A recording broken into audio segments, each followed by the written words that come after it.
Plumbing, Heating, Cooling, and Electrical Game Studios. And the Hiller Plumbing, Heating, Cooling, and Electrical Game Studios are getting a nice little wipe down thanks to D-Mase. Yes, D-Mase giving me once studio over. custodian. Yeah, with emptying trash, cleaning off tables, the more I can do, Servant leadership. I try to be a helping Derek hand to the Mason. people in the studio. Man, you leave the studio for 48 hours, you go do a show at Bridgestone, you come back, and what the heck? The whole place just goes by the wayside. Exactly, man. Shoot. We What are was going tasked. on? Another last day night. in paradise.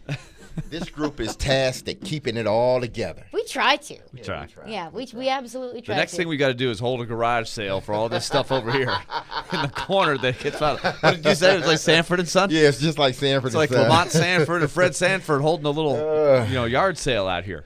Holy cow! In the first Toy Story movie, Mm-hmm. Sid the bully, whose backyard is just like a toy wasteland, Oh, like yeah, a yeah. Barbie Remember head that, on like a yes. spider body. We got a little of that That's what going. it feels like over there. It's just like the land of misfit toys Yep. with Yeah. a Terry Crisp bobblehead that's broken. We've got mini Yeah. Stanley Cups all over the place. Keith Bullock is face down. He's Yeah. face down on the floor. I mean, he looks like he's just been knocked out. Yeah. Like that's not good. We got to rescue Him Keith. and Duchesne, both of them are knocked down, aren't they? Duchesne is face Yeah, down. Duchesne's face down. What were they doing in here last night? Fighting? Kevin Byard's got his face against the wall, which a Titans Kevin Byard bobblehead might be worth something Sunday. Yeah. Yeah. It's like the Vintage. cartoon. Not Toy Story. What was the other one? With the gargoyles, the gargoyles The and Hunchback of Notre Dame. No, it was these toys that came to life. Willy, I remember. It may have man. been. No, you probably saw Not it, Jumanji Caroline. or no, Night at the Museum. No, it's love when Jumanji. the toys, the father owned the toy store, the grandfather owned the toy store, and the toy store wasn't selling enough toys. But then they brought these like gargoyles and these commanders to the store, and they were alive. They were alive. Don't and have it- any idea. sounds what like a that great is. I movie. don't Was it know. a I feel like I scary need to movie? see No, it wasn't a scary I would say movie. Chucky, but no. It wasn't a scary Like movie. Furbies? It was sort of like Or what it are was those like called? Toy Story, but not as happy. It wasn't like Small bad. Soldiers? Small Soldiers, yes, I yes. don't know if I've ever Small heard of Soldiers, that before. yes. Got that on VCR. Wow, I'm dating myself. VCR. Woo. Yeah, it did come out in the VCR era. You're right about that one. 98. Okay. See? Feels like 98. I hope it Great doesn't. year for you and also for Tennessee fans. Yes, 98 was a good year for them. Good year for Tennessee fans. Chris Mason will join us here in just a few minutes. A little bit of a funky schedule because Willy Donnock, you have a flight to catch to Toronto. But the Predators take it 5-1 last night, hosting the Tampa Bay Lightning. And I'll be honest with you, if I had a blindfold on during that game, I wasn't watching anything, and you just asked me, Caroline, one team went 0 for 4 on the power play, and the other went 2 for 3. Who was it? I'm going to have to give the edge to the Tampa Bay Lightning. But that was not the case. Preds 2 for 3 on the power play last night. The penalty kill was absolutely fantastic. Andrew Burnett last night called Tampa Bay Lightning's power play maybe one of the best in the history of the league. Willie, would you agree? I think over time, it's right up there. Yeah, Edmonton's for sure is in there. But the next discussion would have to be Tampa is right in there with the 5 guys. They've said they've had the same 5 guys or 4 of the 5 for a long time. So the Preds take it 5-1, and it really, after the Lightning went up 1-0, it was the Predators show. Mm-hmm. I mean, they were the dominant team. They were the tougher team. I felt like the more physical team, and it showed. It showed in the box score and the scoreboard last night. It was impressive. The penalty kill in particular, I think, was noteworthy, and you got to give Dan Hinote and the guys, I think, a lot of credit for the game plan because nobody seems to have been able to figure out how to slow down Tampa's power play. And I wouldn't say they shut it down last night, but they did a bit about as well as you can do. I mean, 0 for 4, but there were still some chances in there. And then when they got the chances, UC Saros was magnificent. That's another thing that's really exciting about where it's going is UC Saros each week seems to be taking the strides. And last night I thought he was at his best in that when he's at his best sometimes you see the puck going from point A to point B, and you're like, "Oh, that's going to be a scoring chance." And then the shot comes, and he's there. He's waiting for it. He's one step ahead. It wasn't happening as much early, but last night was a great example of how he can be the equalizer He neutralized Tampa's best part of their game, along with some good penalty killing.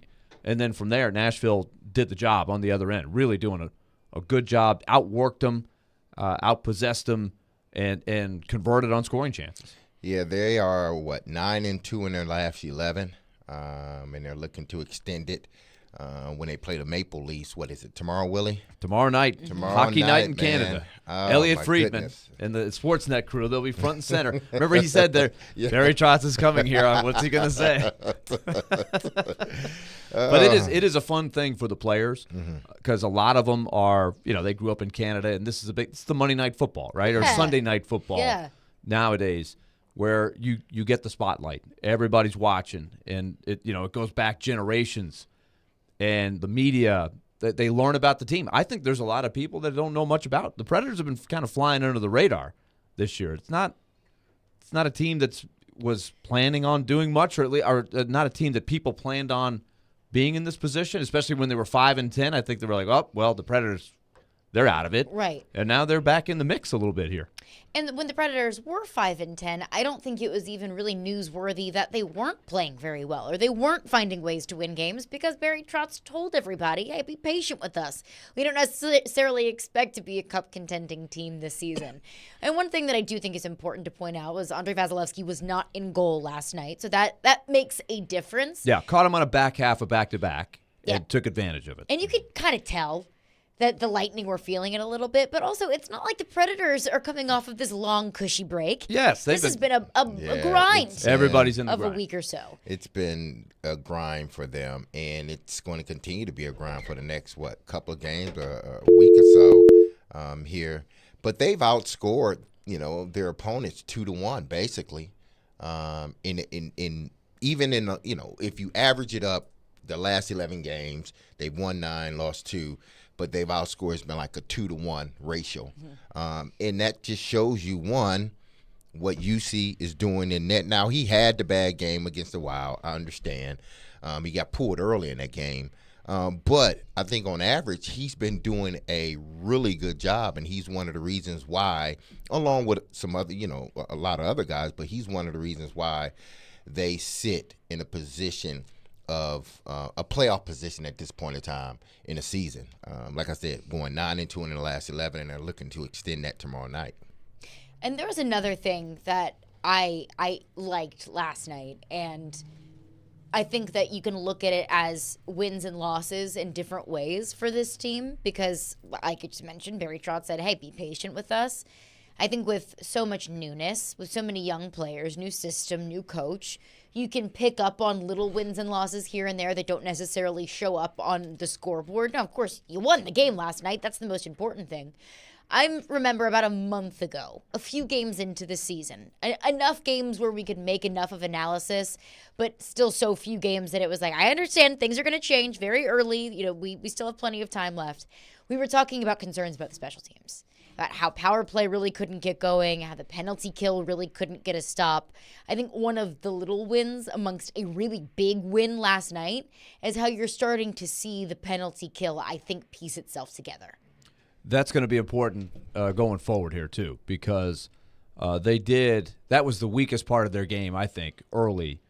They seemed to be snake bit, and sometimes, things start all coming together. Like you might get a bad bounce here, you might have a breakdown over there, and sometimes you have a breakdown and the goalie makes the save or the guy misses the shot and you get away with it and your confidence doesn't drop at all. But it seemed like there was a stretch of time where everything was bouncing off one of the Predator guys and going in, or a breakdown, boom, it's converted for a goal. And then you see your number and you're ranked 29th or whatever it is.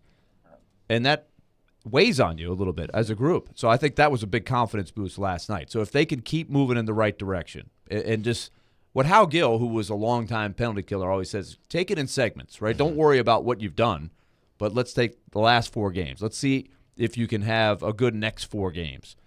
And it won't get any easier tomorrow because Toronto's got a great power play as well. I mean, they got some lethal shooters.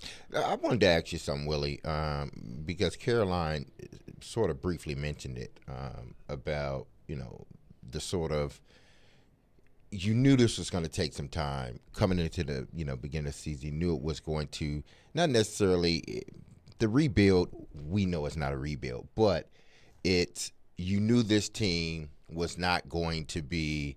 You figured they were not going to be like one of the top teams in hockey. We knew they were not going to be a top 3 or 4 team in hockey. And Barry Trotz basically came out and said, listen, this is going to take some time. We got to put this thing back together. These young guys got to know how to play. We got a new coach. Why is it easy or more accepted in hockey than football? Like football, you can't, like Rand Carthon couldn't have got up on that podium the day he was hired and said, even though we knew the roster wasn't good and we knew they were going to have some difficulties, he couldn't get up there and say, you know what, it's going to take some time. Just be patient with us. We gotta do some things, evaluate some guys. We got to get some guys in place, but it's going to take some time. But we're going to get there. Why is it easier I'm not going to say easy, but why is it more accepted in sort of the hockey space, and it's not accepted in the football space, at least here in Nashville? It's a great question. I think that in baseball and hockey, what you have the ability to do as a general manager is say, we've got a talent pool in the minors that we're developing, that we got our eye on, and they're not ready right now. Like take the Braves, right? They had all those years in the 90s with Glavine and Maddox and those guys, and that lasted into the 2000s. And then at some point there, they hit a wall.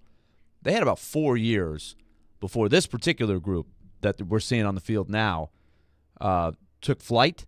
And so they had 4 years of bad teams. But what they were doing, they were piling up prospects. They were making trades for Dansby Swanson, and they were drafting high.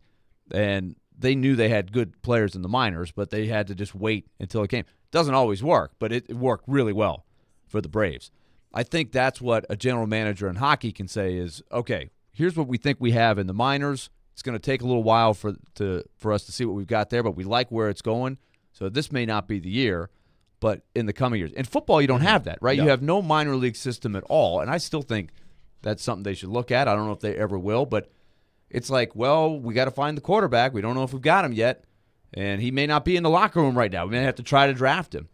So I think that's what makes it hard in the NFL to rebuild or to say, look, we're building over the next 2 or 3 years. You can to an extent, but you don't know what you're going to have because you have no development system. And I think the important thing, if we want to hyper-focus it into the local teams, Predators versus Titans, where the vibe locally about a Predators rebuild, retool, retrots, whatever you want to call it, versus a Titans rebuild, I think is the transparency.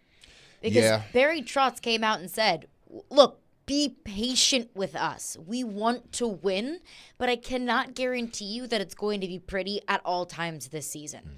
And I think fans heard that and said, okay, because we haven't been pleased with the product that we've seen the last couple of years. We've been wanting a change. And if change causes a couple of difficult games, a couple of difficult months, a couple of difficult seasons, then we're okay with that. The difference with the Titans message is it is so under lock and key. There's not a lot of transparency. The Titans don't want to say, hey, bear with us. Things might not be very good for a couple of games, for a season or so. We're going to try and win as many games as possible, but we understand that we may have some deficiencies on our rosters. The difference is the expectation that's being set from the higher-ups.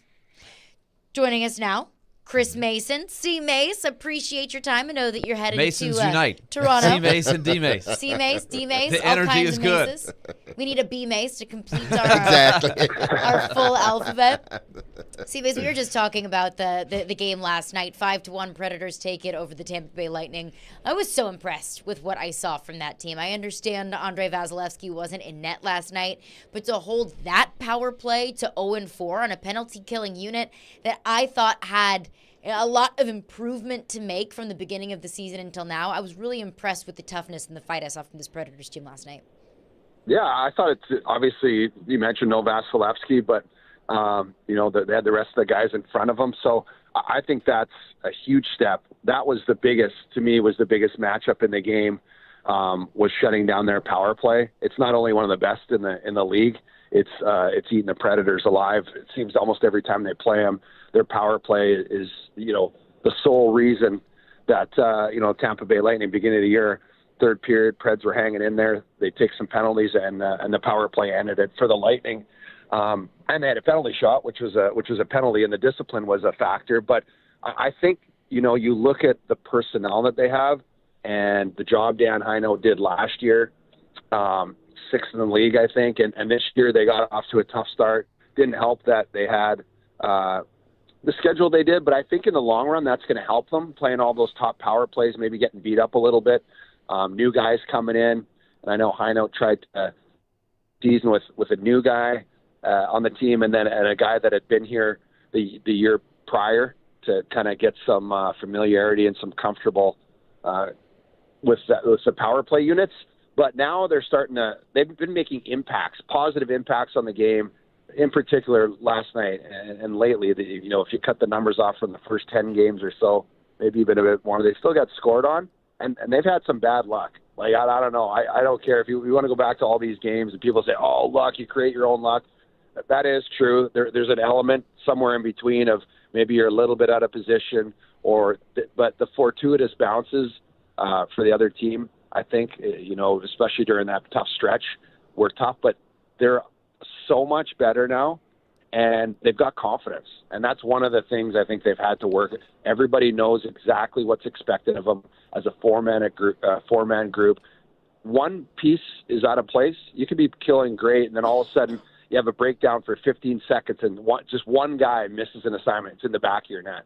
But I think now everybody is so much more cohesive, and they've got confidence. And every time they go over the boards now, they expect to win. And last night, that helped them get 2 points. There's no doubt about it.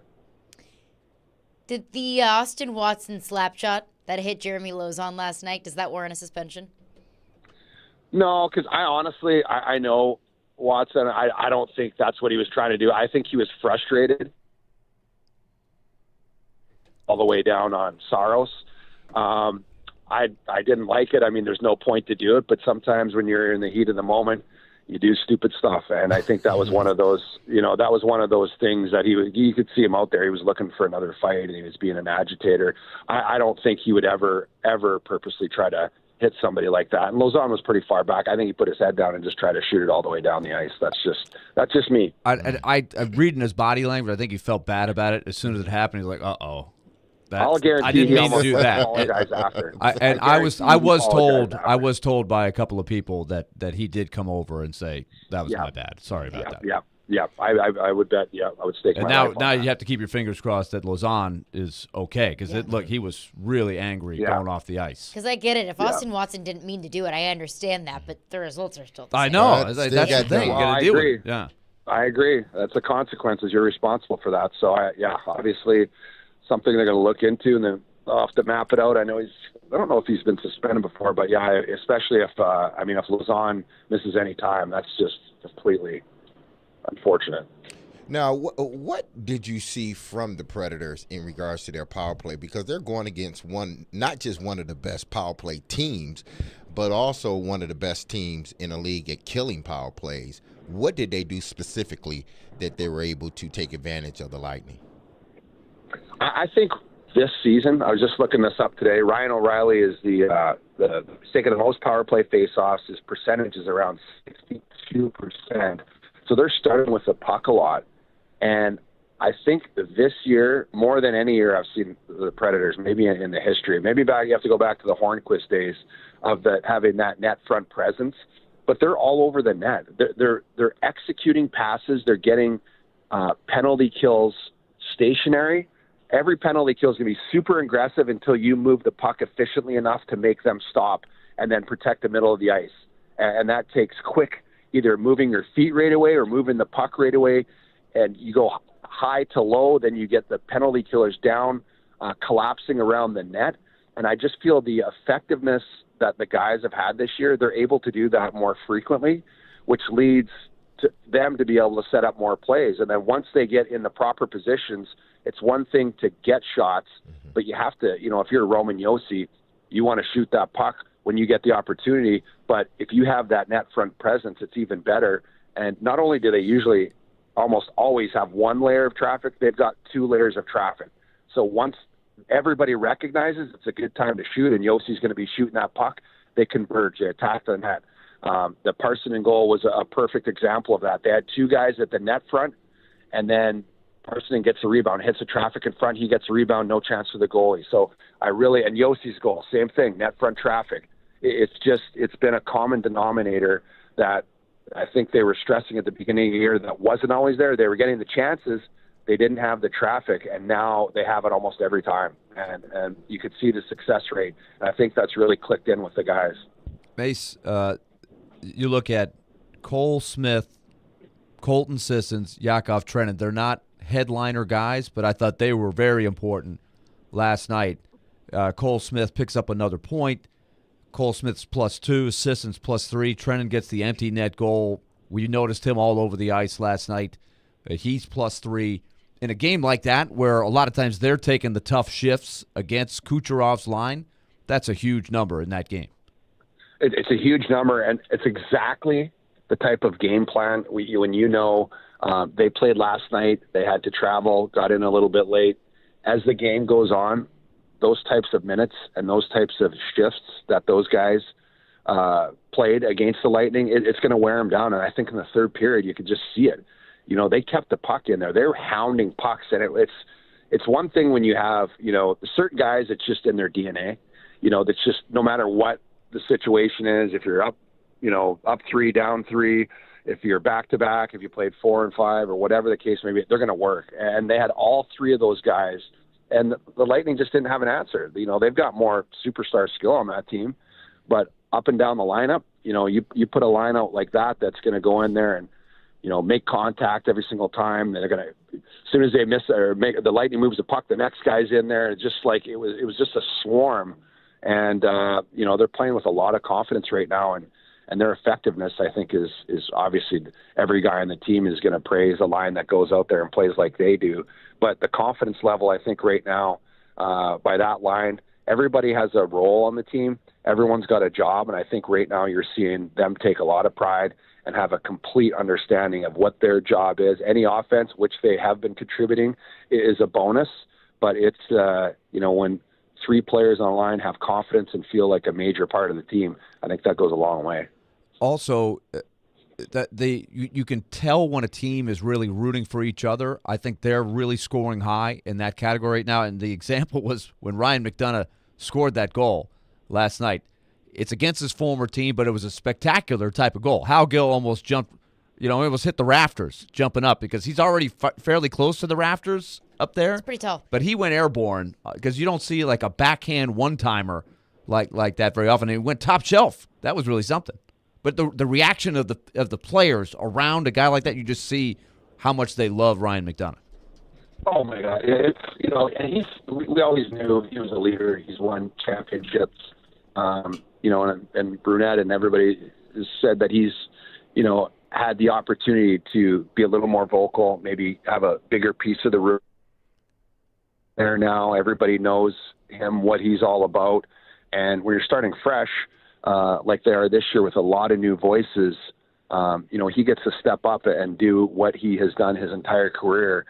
And you're so right. I mean, we were talking to the Tampa people, and they're just saying how much they miss Ryan McDonough for what he brings to the team. And I think, it's like you have those older guys on the team. They're kind of like your dad. He's always you're looking for advice, and a dad that is kind of always there for everybody else. And they've got a real special thing. And I think we've seen. I've played on teams where you have that camaraderie, where just you love everybody on the team, and it does feel like a family. I know that is cliche, but you spend so much time together. You go through the battles, you go through the awesome times, and then you go through the mud together, and you really find out what you're made of and what kind of chemistry you have. I think, doing that. And I think, early in this season, they went through a lot of both, to be honest with you. It's like a fresh start and everybody's in it together. But you see these guys off the ice like we do, Willie, or on the plane or wherever it is. They have that special ingredient. And, I've been on teams with that special ingredient that I would say maybe aren't the most talented, but you tend to overachieve, I think, more when you have that camaraderie and that family type of a feeling. Obviously, way more than the other D-Mase. I know you guys know that very well, and I really feel that this team has that. Chris Mason, appreciate you for joining us, especially on such short notice with your trip to Toronto coming up. But we appreciate you as always, and we'll chat with you next week. Okay, thank you guys. All right, safe travels. Willie D, you will also be departing us. We will miss you very much, but I know that you've got a great call coming up tomorrow night in Toronto. Yes, you guys have a great weekend. I will. I'm actually coming off a really good take it to the bank, so I got to get my pick into Nick because I You're feeling feel like it? December could be my month. This December could be is- it. It could be. It's Dawn-December. And I just want to make sure that everybody knows how much I'm thankful for the low-scoring games in the NFL last week because that was my pick. So the boring games were good for me. And I thought that you could have double cashed in on that Thursday night football game last Oh, night. I should It was have. actually not I should have. and not as low scoring as I thought it know. was going to be. I know. I And thought the that Patriots won. was and the Patriots won. I thought it was going to be like an Iowa situation, Iowa Minnesota. Oh, wow. looking very Over under 13. Iowa-ish, Very yes. very Iowa. Over under 6 points. Brutal. Willie Donick, safe travels to Toronto. Coming up next, do the Titans have any shot? Any shot against the Dolphins? We'll discuss. And, of course, your thoughts as well. 615-737-1025 is our phone number. Caroline, Willie, D-Mase. We're brought to you by Zen Sports. Start earning cash rewards on your bets today. Gambling problem? Call 1-800-889-9789. Terms and conditions apply. Must be 21 or older and in Tennessee to bet.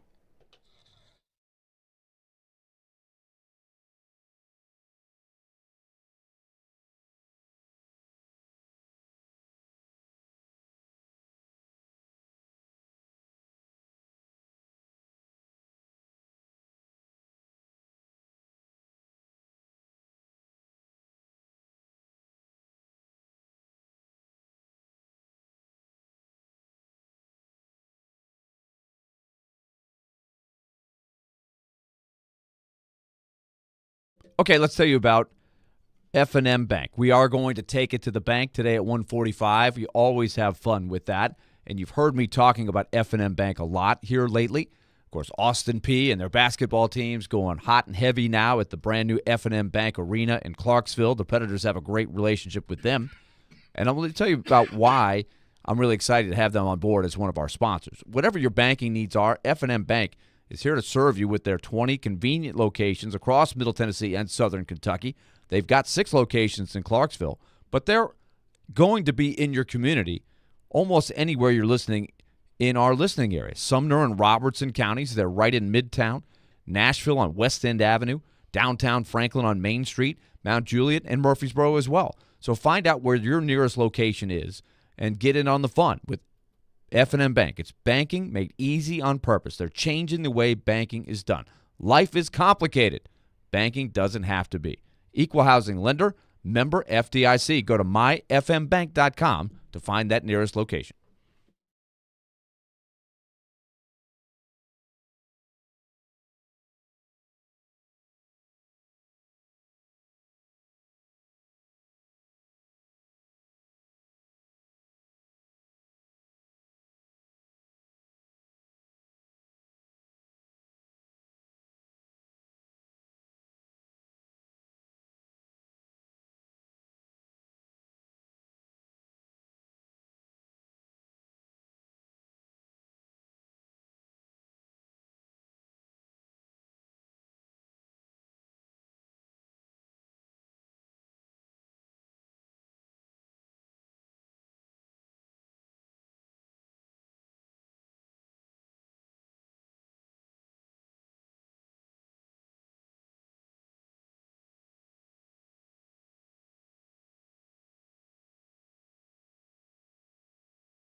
coming off the loss, looking ahead to the Yep. Dolphins, what's kind of the big message of the conversations you're having with your team this week?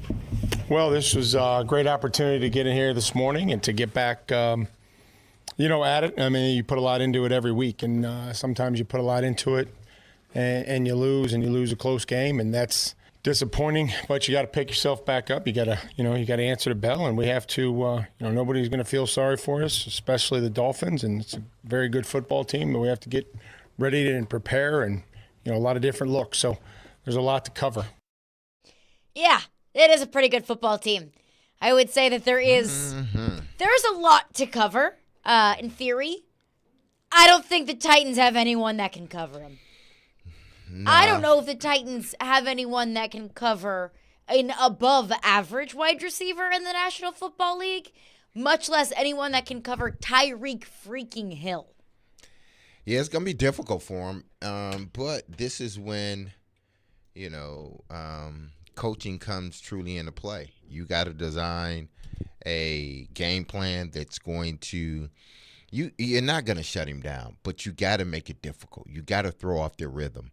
Tua Tagovailoa is a rhythm thrower. You got to throw off his rhythm. I don't understand, in watching, when people and I get it. The guy is fast and quick or whatnot, but if you just let him run off the line of scrimmage, he's going to beat you every time. You got to throw off the timing with he and the quarterback, whether it be pushing him a little bit, getting some hands on him. They're going to have to do whatever they need to do to make sure that he doesn't. He's going to get his catches, you know that. But you don't want him to get those back-breaking catches, those, catch a 5-yard hitch and take it 65 yards, or you bust the coverage and he's streaking down the sideline. If he dominates the game, someone should be held accountable, because going into this game, one guy, everybody, they got a bunch of good players on their team. But one guy that I can't allow to beat me is Tyreek Hill. I got to do whatever I can to minimize his effect on the game. If you're not able to do that, if you let him run wild like AJ did last year, then, somebody needs to be held accountable for that, because you know what you're facing coming into the game, and it can get very embarrassing if you don't take the necessary steps to slow him down. Again, I'm not asking them to stop him, because you can't, but you can slow him down and make it difficult for Tua Tagovailoa to get in a rhythm with him. I hear you. I'm with you, because that's one thing that has been bugging me about the Titans to no end. I think the Cleveland game is the perfect example. They let Myles Garrett take that game over. And to let Myles Garrett take the game over, I think, is football malpractice. Because, Cleveland had a lot of dudes on that defensive front. But there is one dude, there is one guy that you should look at and say, if anyone else beats us, that's fine. I'll tip my cap to you. I'm not going to let your best player take the game over. They let Cleveland's best player take the game over. I fear that they will let Tyreek Hill do the same thing, because I hear you. You got to slow him down. Try to throw him off. Force Tua into making decisions that he doesn't want to make. At least try to throw a hitch in what Tyreek Hill wants to do. I don't know if they have the horses to do that, though, D-Mase, especially with no Jeffrey Simmons. Yeah, it's going to be difficult. It's going to take the pass rush up front. It's going to take discipline. This Titans team has been undisciplined in the secondary.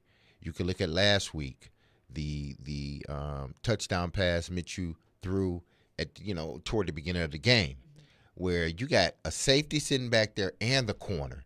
And for whatever reason, the safety, he's sitting flat-footed, and the guy is running a thin post between he and the cornerback. And keep your head up, dude. By the time he realizes it, the receiver is behind him, and you can't allow that to happen. If you are there to help that guy, you had a 3-by-1. One guy runs basically a shallow cross. I think that's what it was. The other guy runs a sort of a medium, deep to medium post to cross the safety face. You let him go. You didn't see that other post coming behind him where he had inside leverage on the corner, and it's your responsibility to help him You didn't help him. Your eyes were not disciplined in what you were seeing or what was going on. And you allowed, along with the corner, a receiver to get over to both of y'all and score a touchdown. They can't allow that with Tyreek Hill. They have to have 4 eyes on him at all times. Damn, sometimes even 6 if they can. But they can't allow him to single-handedly. Like, he can beat them just he and Tua. They can't allow that to happen. They got to make it very difficult for Miami to move the ball down the field. If they don't, we're going to see another situation that we saw, 6 weeks ago when they put up 70 on the Denver Broncos. And we may just see something like, I'm not saying 70 points, but I'm saying a track meet. If they don't play discipline in the back end and the defense doesn't get enough pass rush. Titans can't win in a track meet. No. Miami has the best offense in the NFL. They're averaging 32 points a game. You're averaging 18. They're averaging almost 500 yards a game. You haven't even averaged 300. I mean, this just feels like a David and Goliath kind of matchup. This feels like an unfair SEC versus cupcake kind of matchup. Honestly, to me, that it could be an Alabama-Mercer kind of situation where Miami can just run the score up and there's just nothing that you can do about it. But to one of your points earlier, Tyreek Hill, let's just say hypothetically, 140 receiving yards and 3 touchdowns. Should Shane Bowen get fired? Whew, boy, oh boy. Should Shane Bowen get fired? If not now, then at the end of the season. I think you really need to, because you got to look at the whole, not just that particular or this particular game. This game, you got to look at the whole of what's going on, starting back to last season. Where this defense, it's just started to erode. And I get it. They had some injuries on the defensive side. They played well at times. We can point out the games that they held their own, but you can see it start eroding some. And then this season, the run defense just eroded away. You can't – if you allow one guy, Tyreek Hill, to single-handedly beat you, then yes, again, somebody needs to be held accountable. There needs to be, an explanation on, what happened. Because it just seems like when Shane Bowen didn't have that sort of security in Schwartz, that this defense seems to have taken a step backwards.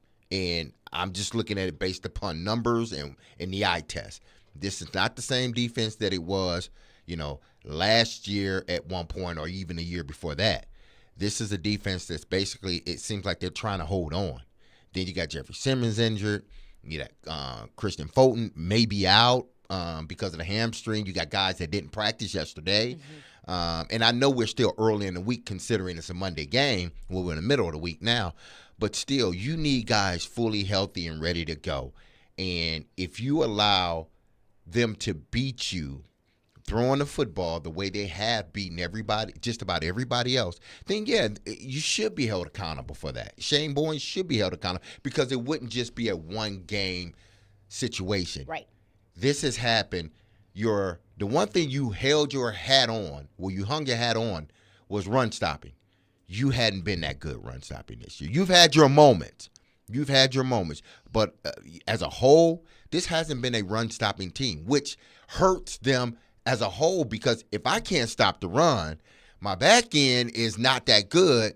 What do you think is going to happen? Teams are going to start the points are going to increase or the losses will continue to mount up. So they got to do a good job defensively. And if they don't, then Variable and Shane Bowen, if it gets out of hand, let's just say that. If they lose 28-14, okay. What do you think is the likelihood of them losing 28-14? You know what? I believe this. I do believe this. This is one of these games where game planning for the Dolphins since last week. Once they got all of their game planning in, for the coach, they started game planning for Miami because you know what you're facing. You know what you're about to go against. So we need all the time we can to sort of game plan and put together something that can potentially stop them. So they've been game planning them, somewhat for the last week and a half.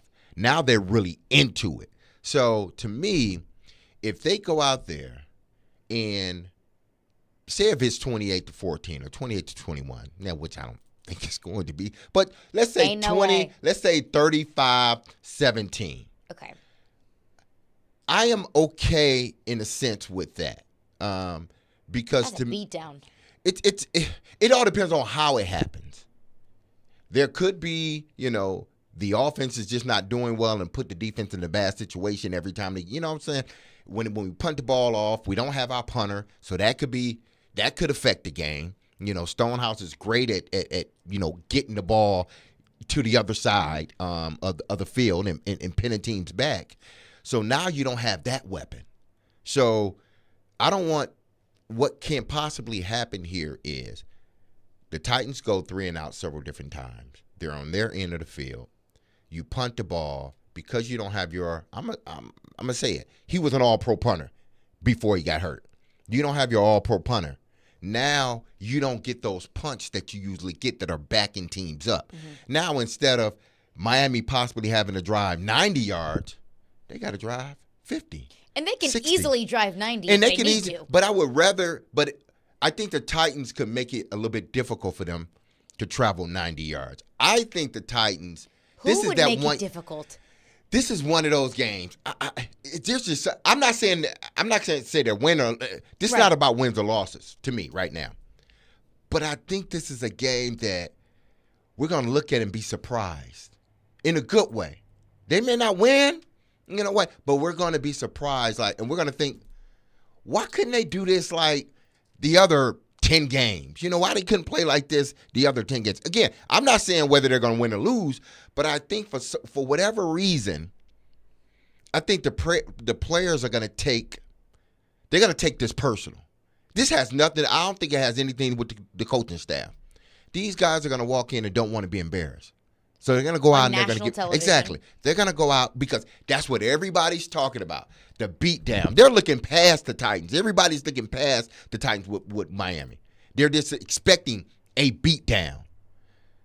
The players, they listen. It may not be that. We're going to go out and we're going to play the type of football from a defensive standpoint that we're used to playing. I think for at least one game, they're going to get back to that, playing that way.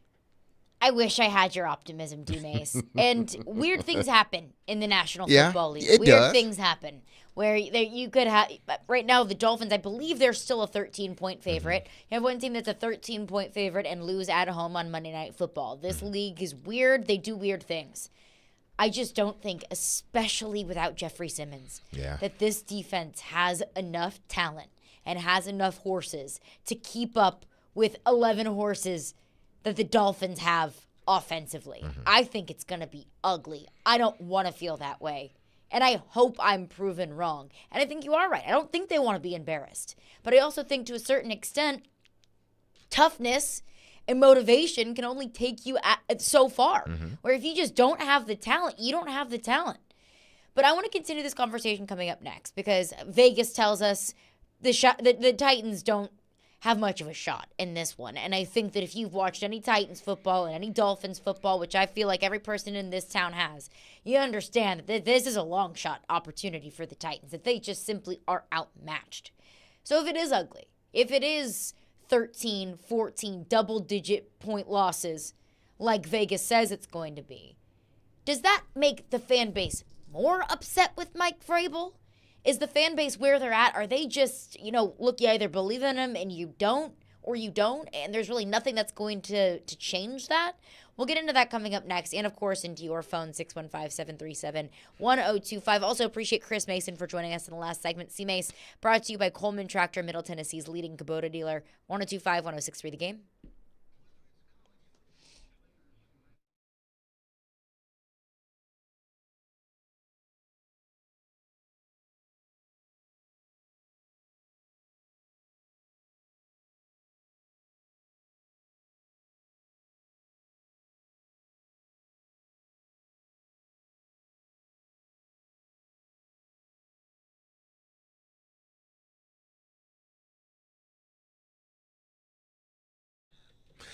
Happy Friday, everyone. Let me tell you about our partners, Zen Sports. And I'm excited to tell you that they're launching their very new introductory promotion available to all new customers in Tennessee. And it's called the No Danger First Wager. When you sign up for a Zen Sports account, you will receive up to $1,000 No Danger First Wager.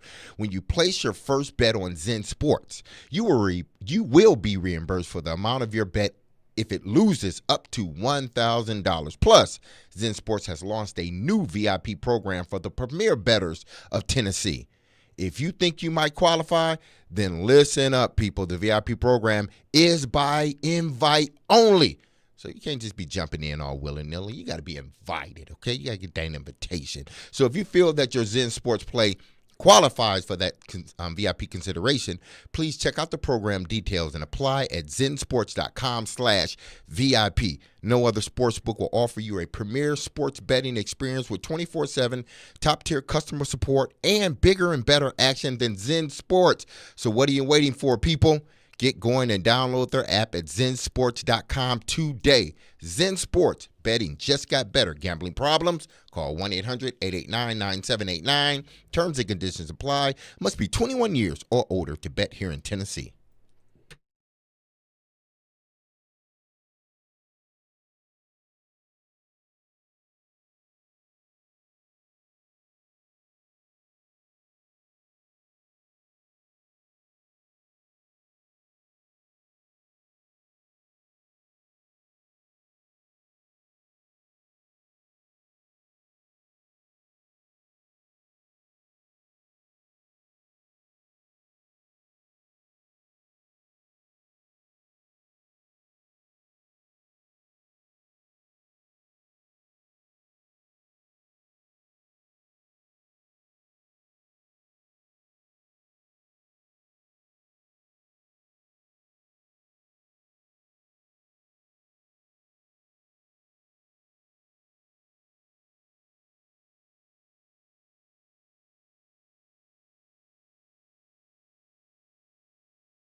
Challenge of the X-Plays, this team is as difficult as anyone trying to defend this? Well, a lot of speed. They've got, a good scheme and a lot of speed. And, the quarterback, Tua, does a fantastic job of being able to distribute the football. And sometimes those X-plays are handoffs. Sometimes they're short passes. It's not, every single one. If you're pressed up on Tyreek, you could guarantee that it's going downtown, but it's not just throw it over your head every time. It's, catch and run. It's good ball placement by the quarterback, and then guys, breaking tackles, and, they lead the league in, missed tackles for. So those things will be critical once they have the ball in their hand. That was Mike Vrabel on Tyreek Hill, and that has to be the game plan. Just don't let him take the game over. You might put 3 guys on him, and it's still not enough. I can at least appreciate the effort, but the last thing that I want to see is Elijah Molden one-on-one with Tyreek Hill.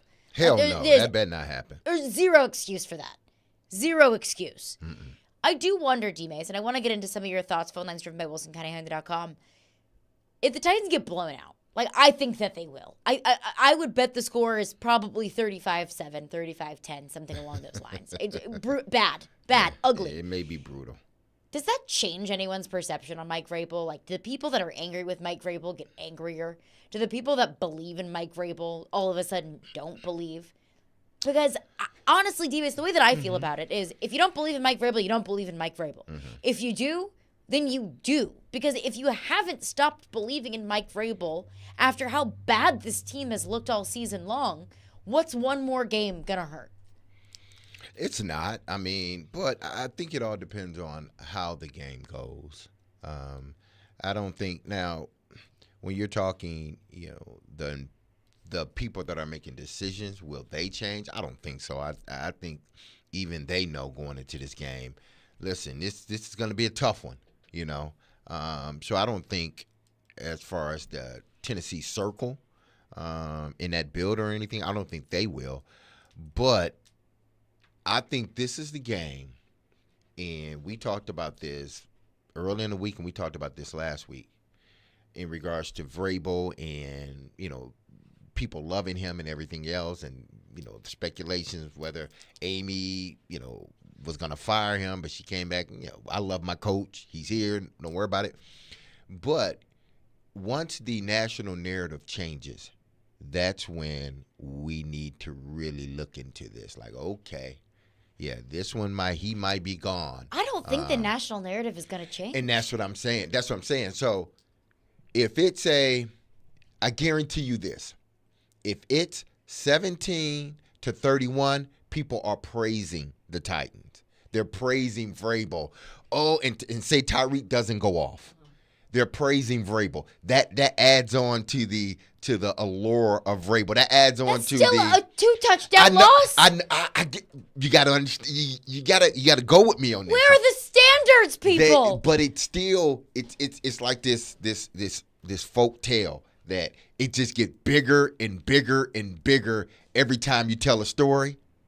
Well, if he holds them, if he keeps it close, then the story of Vrabel gets bigger. He becomes this just awesome coach. Now he's one of the greatest coaches. Now if he gets blown out, 45-7, 51-14, then 70-20. Then people are like, from a national standpoint, like, oh, okay, maybe the shine has worn off of Vrabel. Maybe he's not the coach we thought he was. Maybe this team is not as good, or they're even worse than what we thought. Because from a national standpoint, they still revere Vrabel. Vrabel is still the man. They love him. Vrabel. But you get blown out, they going to slowly stop loving him. And then that's when it starts to affect the Tennessee, the circle of the Titans, when the national narrative changes on Vrabel. Because right now the national narrative is you can't let him go because somebody's going to scoop him up right away and he's going to lead them to a Super Bowl. Who cares if somebody scoops him up? But I understand that, and I've said that for the longest. You can't keep a coach because you're afraid of somebody else hiring him the next day. They hired Frank Wright after Indianapolis fired him. Carolina hired him, and he will get another job after Carolina just fired him. Yep. So you can't be afraid of that. But if they get ran out of the building in Miami, that national narrative is going to start to change a little bit, which then is going to put heat back here in Nashville. You've won 4 of your last 19 games. Mm-hmm. I think I did that math right. They still love him outside of Tennessee. They still love him here, some people, but they love him outside of Tennessee. I agree with you, but I don't know how one game changes that. Because remember, the Titans got blown out. Mm-hmm. The doors blown off at Buffalo last year. But that was different. That was different. Everybody was injured, and it was sort of like a. Was everybody injured? It was like, no, that was early. 3? But it's different. Tannehill went. Tannehill got benched in that game. Actually, it was different because what was their record? I think they were they still had a winning record. I think they they still had a winning record. Yeah, so people and that was like week 3. They were 1-1. Was it week 3? It was early in the season. It might have been 4 or 5. It was somewhere in between. Let's say 3 and 5, in between weeks 3 and 5. But I'm sure, if it was a little bit later, like week 5, they had a winning record. And people were looking at, it's just a one-game thing. Buffalo's a great team. Buffalo was Buffalo, people were saying they were on there with the Super Bowl. They were scoring points. You couldn't stop Josh Allen. You couldn't stop Diggs. You couldn't stop the offense. They were ready to go. So people looked at that a little bit different. Okay? This one, if you get blown out this late in the season, I think once they start talking about it nationally, because it's Monday Night Football and you're going to be the only thing they're talking about, there's not 8 other games during that day and you just kind of get lost in the shuffle. No, you are on prime time. Mm-hmm. They're going to watch you get your tail whooped if indeed that happens. And then everybody the next day is going to talk about it. I'm telling you, it's going to be on every ticker, first take, get up, everything. And then that changes the perception here in Nashville because the national narrative has been changed. Here's what I think is going to happen. I think you're going to get blown out. I really do. I hope not, but I think you do. I don't think the national narrative is going to be any anti-Vrabel anything.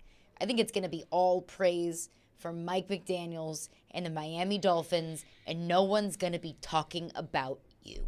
And I think what's even worse than the national media talking negatively about your team is the national media not talking about you at all. Yeah, and that's a trickle-down effect into this city. Because we said that a few weeks ago when things were getting bad. Things were bad. The only thing worse than an angry fan base is a fan base that does not care. Because I don't think that if the Titans get to a point where they're 4-9, 4-10, I don't think you're going to see fans holding up "Fire Mike Vrabel" signs at Nissan Stadium. I don't think you're going to see fans put bags over their heads. I think you're going to see fans not go at all. And that's way worse. That is way worse, in my opinion. We'll continue this conversation. We'll get back into your phones. We'll have Ask D-Mase in 30 minutes. But coming up next, repeat offenders is what Mike Vrabel labeled a handful of Titans last season. Why are they not repeat offenders elsewhere? We'll get into that. Caroline, Willy, D-Mase, 102.5, 106 for the game.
Caroline, Willy, D-Mase, 1025, 1063, The Game, and the Game Nashville app. We're live from the Hiller Plumbing, Heating, Cooling, and Electrical Game Studios, and we're streaming live on Twitch, Twitter, YouTube, and Facebook Live every single day.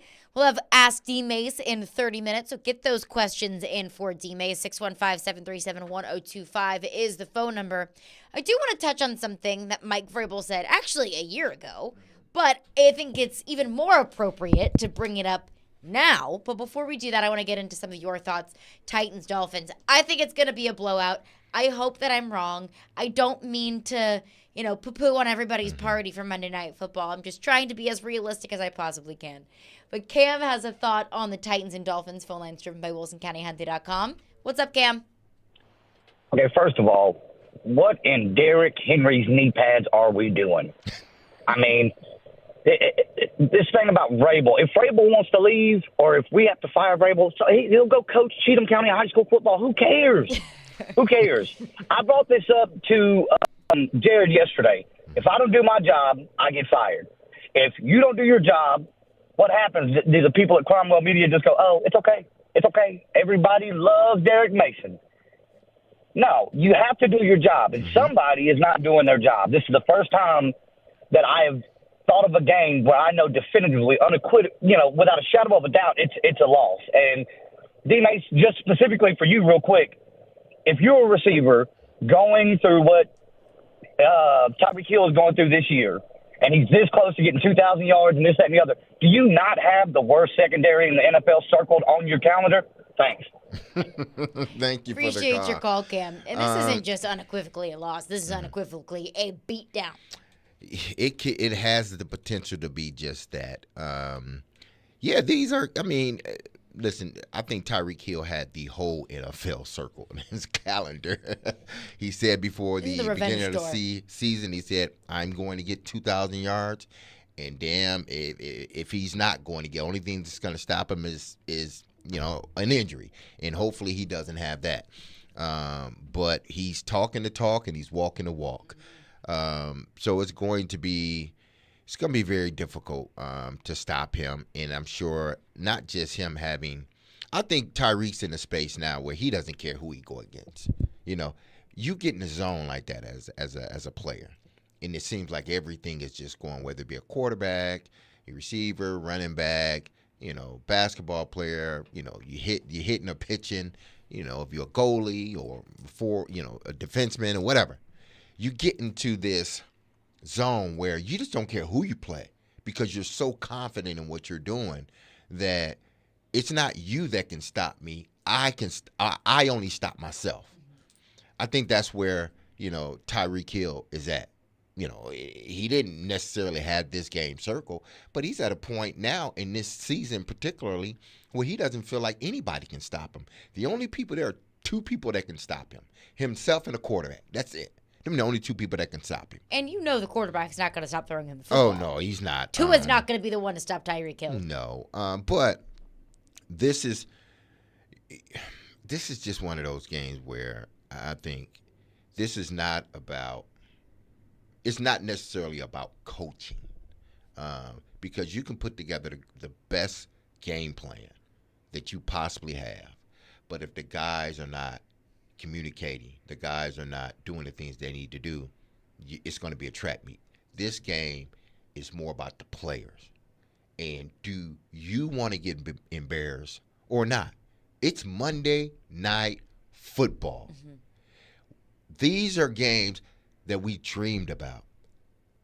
I can remember plenty of times playing with my brothers, out in the yard, and it's Monday Night Football, and we're going through the whole scenario of scoring and all this other stuff. So I can't tell you, I probably, even before I started playing football, I probably had 10 years worth of Monday Night Football experiences. Just in the backyard. Just in the backyard, exactly. So these are moments and games this is like, for a lot of guys, really, if they hadn't played it, this is a notch below the Super Bowl for them. Because you're the only game on television. Everybody's watching you. Mm-hmm. Last thing you want to do is get embarrassed. Your friends are watching. Your old high school friends are watching. Your neighbors, when you was 5 years old, they're watching. Your parents, everybody's watching. You don't want to get embarrassed on national television. You just don't. So to me, this is about the players, not necessarily the coaches. That's why I said I think it's going to be, do I expect the Titans to win realistically?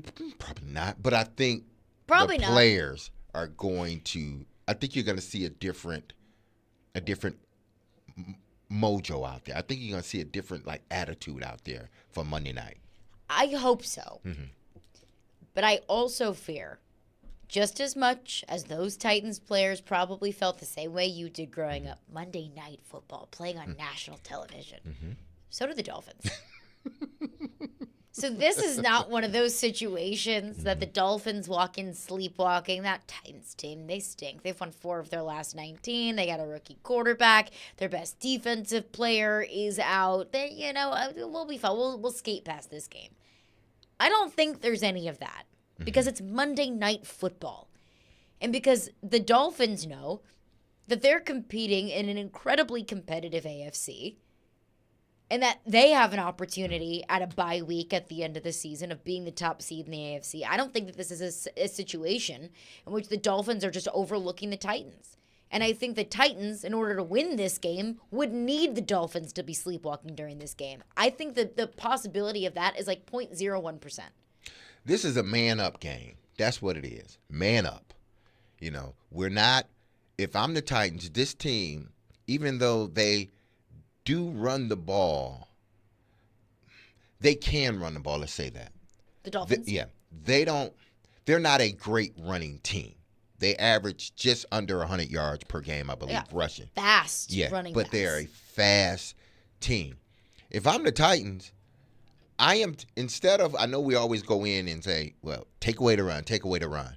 Well, in this situation, you can't think take away the run first. You can't, because they don't care if you take away the run. They don't. Because if you take away the run, they're just going to throw the football. They don't care. I will do my best with taking away the pass. So if that means just rushing 4, then I expect those guys, Harold Landry, Tier Tart, Pico, Arden Key, I expect them to get to the quarterback. I don't want to blitz this game. I don't.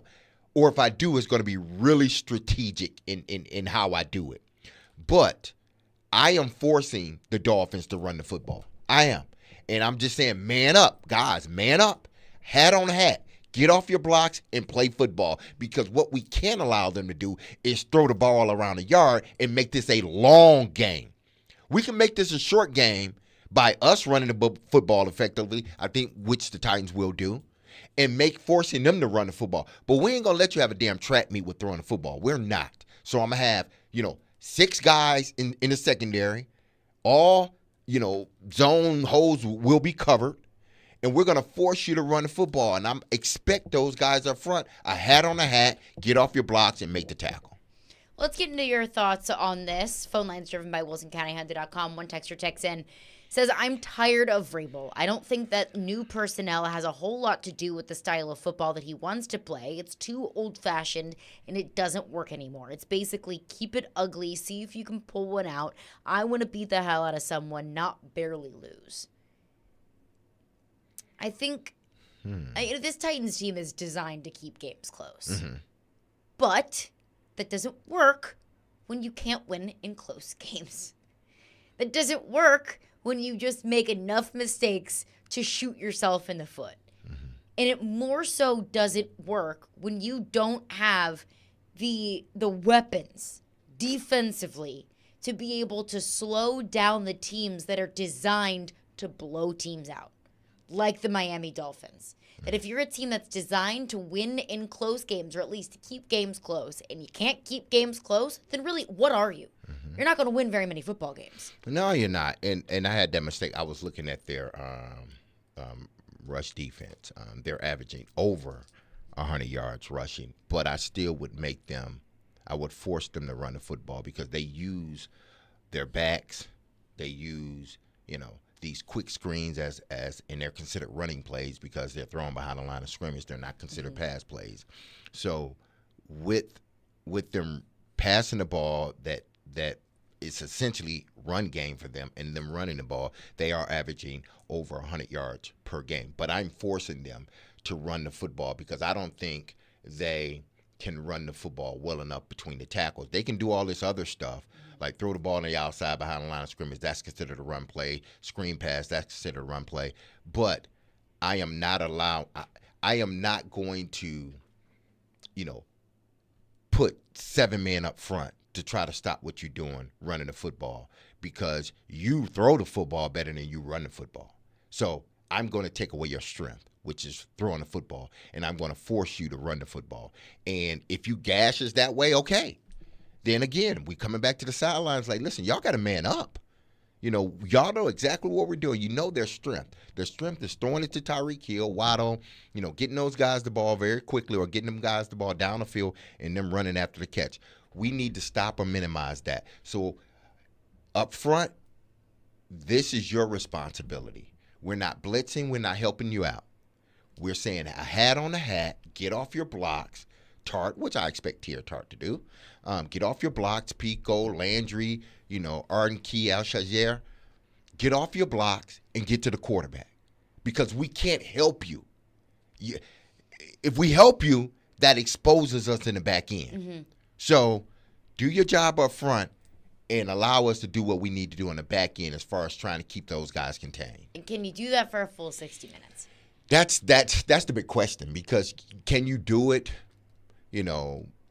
a few drives? Absolutely, you can do it, a few drives. But can you do it? Are you disciplined enough and patient enough to do it throughout the whole game? If they're gashing you in a run game, are you patient enough to just say, hat on a hat, guys, do your job, or you're going to slowly bring that safety down? Because that's what Miami wants you to do, slowly bring that safety down. Mm-hmm. Once he's in the box, we got you. Open up some passing lanes. We got you. Once you come down and try to, we got you. Because I fear, if you're forcing him to run the ball, I think that's hard enough to do for this Titans defense. But then the run game starts to kill you. But then what can help them is running the football. Now, Miami has a good run defense. But And Miami's game plan is probably going to be just how we just discussed. Don't let Tyreek Hill beat you. Mm-hmm. That defense, just like every defense in the Titans' schedule, is going to say we're going to circle 22 and we're not going to let him beat us. See, this is why I believe it will be a closer game than what many think. They haven't played a team like the Titans with a back like Derrick Henry. They haven't. A big, bruising, physical back. They haven't played a guy like this. The Titans need to ride Derrick Henry as long as they possibly can in the game. Not only because I think they will be able to do that, but it slows the game down as well. It keeps the ball and run the football some more because eventually you're going to be able to make plays. Because as good as their run defense is, Miami, again, they haven't faced a back as big and as physical as Derrick Henry. And they can't turn the ball over. No, they can't turn the ball over. You turn the ball over once. I think that is probably what does you in. You give Tua Tagovailoa, you give that offense any more opportunities to get in the end zone, and they'll take those opportunities. They'll find the end zone. Robert in Spring Hill, Texan, says, over the last few years, I've come to realize that when I think the Titans are going to get beat and beat bad, they somehow pull out a win. So don't be surprised if by some miracle they actually dominate and beat the Dolphins. That is what happens a lot in this league. What happens also a lot in this league is one team that's just better than you beats a team that they're better than. But that's something that I will give Jared credit for. He called the Vrabel special. And it's two sides of a coin. You lose to a team who has no business beating you, and then you turn around and you beat a team that you have no business beating. I think that's dead. I think the Vrabel special is dead. Because now you're just losing games that you shouldn't lose. Now you're just losing games. Like, I don't know if there's any team on the Titans' schedule that they should beat. Looking at this schedule, I don't think moving forward. I mean, you could say Jacksonville maybe because they may not have their quarterback. They may choose to just, it depends on where they are in the playoff hunt. If they are atop, they're going to continue to battle this out with Houston. And Houston got the upper hand now because Trevor Lawrence is hurt. So They may have a shot at winning that last game if Trevor Lawrence isn't playing. Christian Kirk is out. So not only do you have Trevor Lawrence that is out, Christian Kirk is out, and he's going to be out for a good bit because he had abdominal surgery or something like that. But that's probably one game. But that's at the end of the season. But before that, is there a game that they can win? Seahawks? No. No. 2 against the Texans? No. None of those are games that you should win. It's tough. I was just looking at Miami's schedule, and the best back that they've played on their schedule has been Saquon Barkley. They haven't played a back. No, Josh Jacobs. And now that was a close game, 20-13. And they didn't try to run the football much. They only ran it 14 times. Well, at least with Josh Jacobs, they only ran it 14 times. But that was a close game. Raiders ended up losing 13-20. But Tyreek Hill still got his numbers. See, it's not about whether he's going to get his catches or not because he had 10 catches in that game. Let's not let those catches be effective catches. If it's, 3rd and 15 and he gets 8 yards, 9, 10 yards, okay, that's fine. It's 4th down now. Now we can kick the ball away. You need more of those than it's 1st down and he hits you for 45 yards. You can't have those. But I'm looking at their schedule. This will be the best back that they've faced all year. And I'm not sure if they're ready for it. But they've even made backs that haven't looked great look great. Zach Moss. Yeah. Najee Harris. That entire Pittsburgh run game, That was a Pittsburgh offense that was dead in the mud, and you gave them life. Yeah, but they're going to have to hold the ball and hopefully force Miami to be impatient. I think their losses that they had, Buffalo, the Eagles, Chiefs, they couldn't really get into what they love to do, rhythm and what they love to do, getting everybody in the passing game involved, getting that running game really going. They were not able to do it in those games. How it happened, I don't know. But looking at the box scores and looking at the actual score, they did some things that slowed Miami down. Miami, they forced Miami to be patient, and Miami wasn't patient. The Titans got to force Miami to be patient, and I'm not sure if they're capable of being patient. When you're a sprinter, you ain't patient. You want to go. Just fast. Yeah, you just want to go. And the Titans got to force them to be patient, and they do that by running the football very effectively and forcing them to do something that they don't want to do offensively. We'll get into Ask D-Mase coming up next. So get those questions in for Derek Mason. 615-737-1025 is our phone number. Caroline, Willy, D-Mase is brought to you by Zen Sports. Start earning cash rewards on your bets today. Gambling problem? Call 1-800-889-9789. Terms and conditions apply. Must be 21 or older and in Tennessee to bet.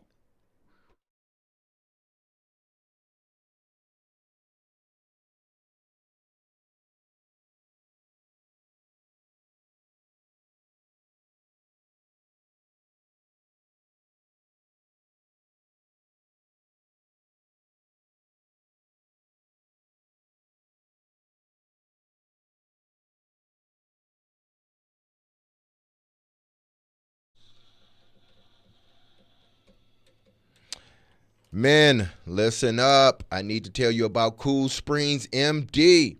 Over the years, more men have started to seek help for hormone deficiencies and imbalances. And Dr. Jeffrey Lodge and his wife Daphne, along with that experienced staff, give men the treatment required to improve their quality of life. Cool Springs MD services have already helped many men of Brentwood, Nashville, including yours truly, and the surrounding areas in Tennessee with improving their immune systems, energy levels, cognitive function, and more. They're there to connect you with the medical care you require to have a healthy and enriched life. And fellas, I know you want that. If you want that energy level that you hear from me each and every day, then listen, you need to go see Dr. Jeffrey Lodge and Cool Springs MD, and you need to make that appointment. And here's the number so you can do it. 615-486-3458.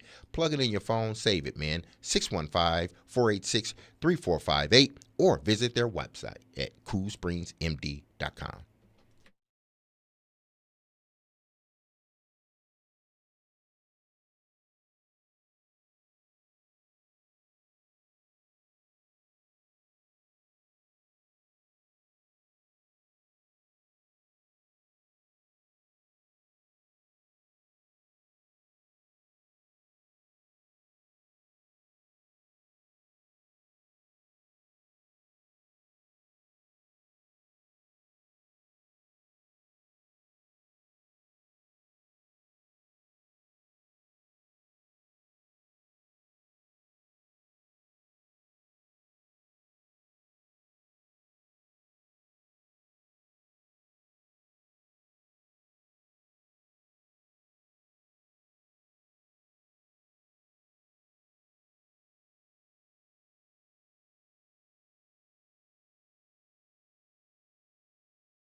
D-Mase.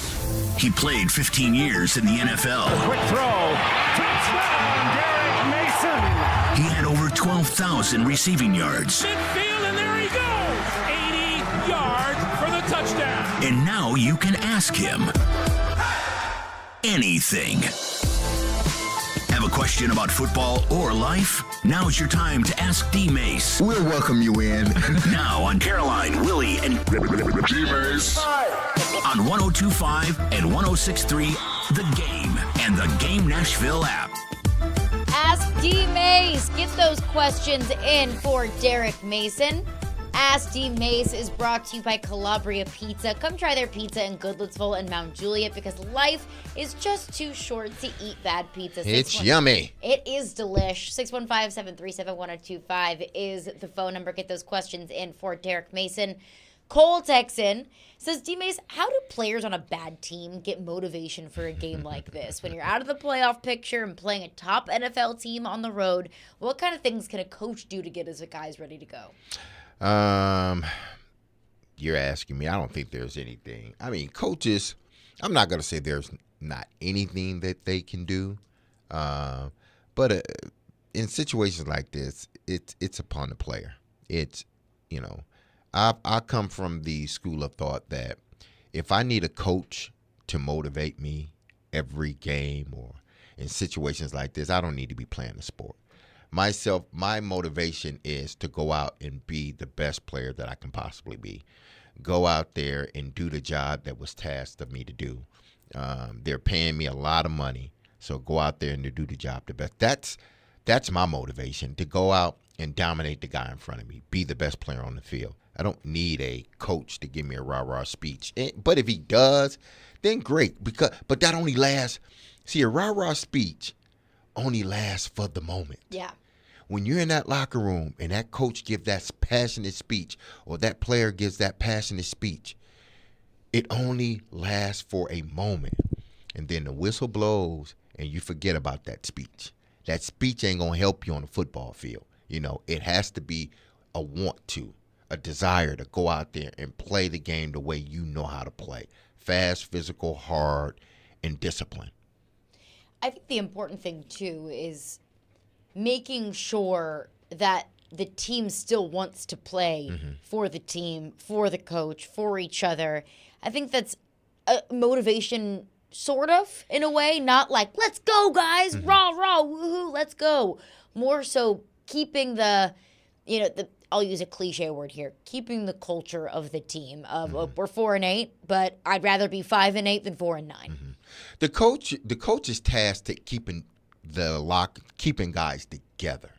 Like, he's tasked to make sure there's not a splinter in the locker room, there's not this division or anything else. He's tasked at keeping everybody on board with the task at hand, making sure that everybody understands, listen, these are the things that we want to accomplish. This is what we want to go out there and do. But again, I just don't come from that school of thought because my pure motivation was probably different from the head coach's motivation. Probably different from your motivation if you were in the locker room or that person's over their motivation. We're grown men. This is not war. This is not life or death. You're playing a game that you used to play when you were little, that you envision yourself being on the NFL football field and on the NFL team. And now you're actually there. That should be motivation in itself. I don't need coach to be screaming in my ear about, rah-rah, do this one for the Gipper. No, I don't need that. I'm doing this because I love this game. I love what I do. I enjoy what I do. So when you enjoy and love what you do, you go out there and you want to do it with the passion that you just don't see. So I didn't need all that stuff. It was just like, man, I got to go out here. I know where I was. I don't want to go back there again. Do your job. I'm doing my job, yes.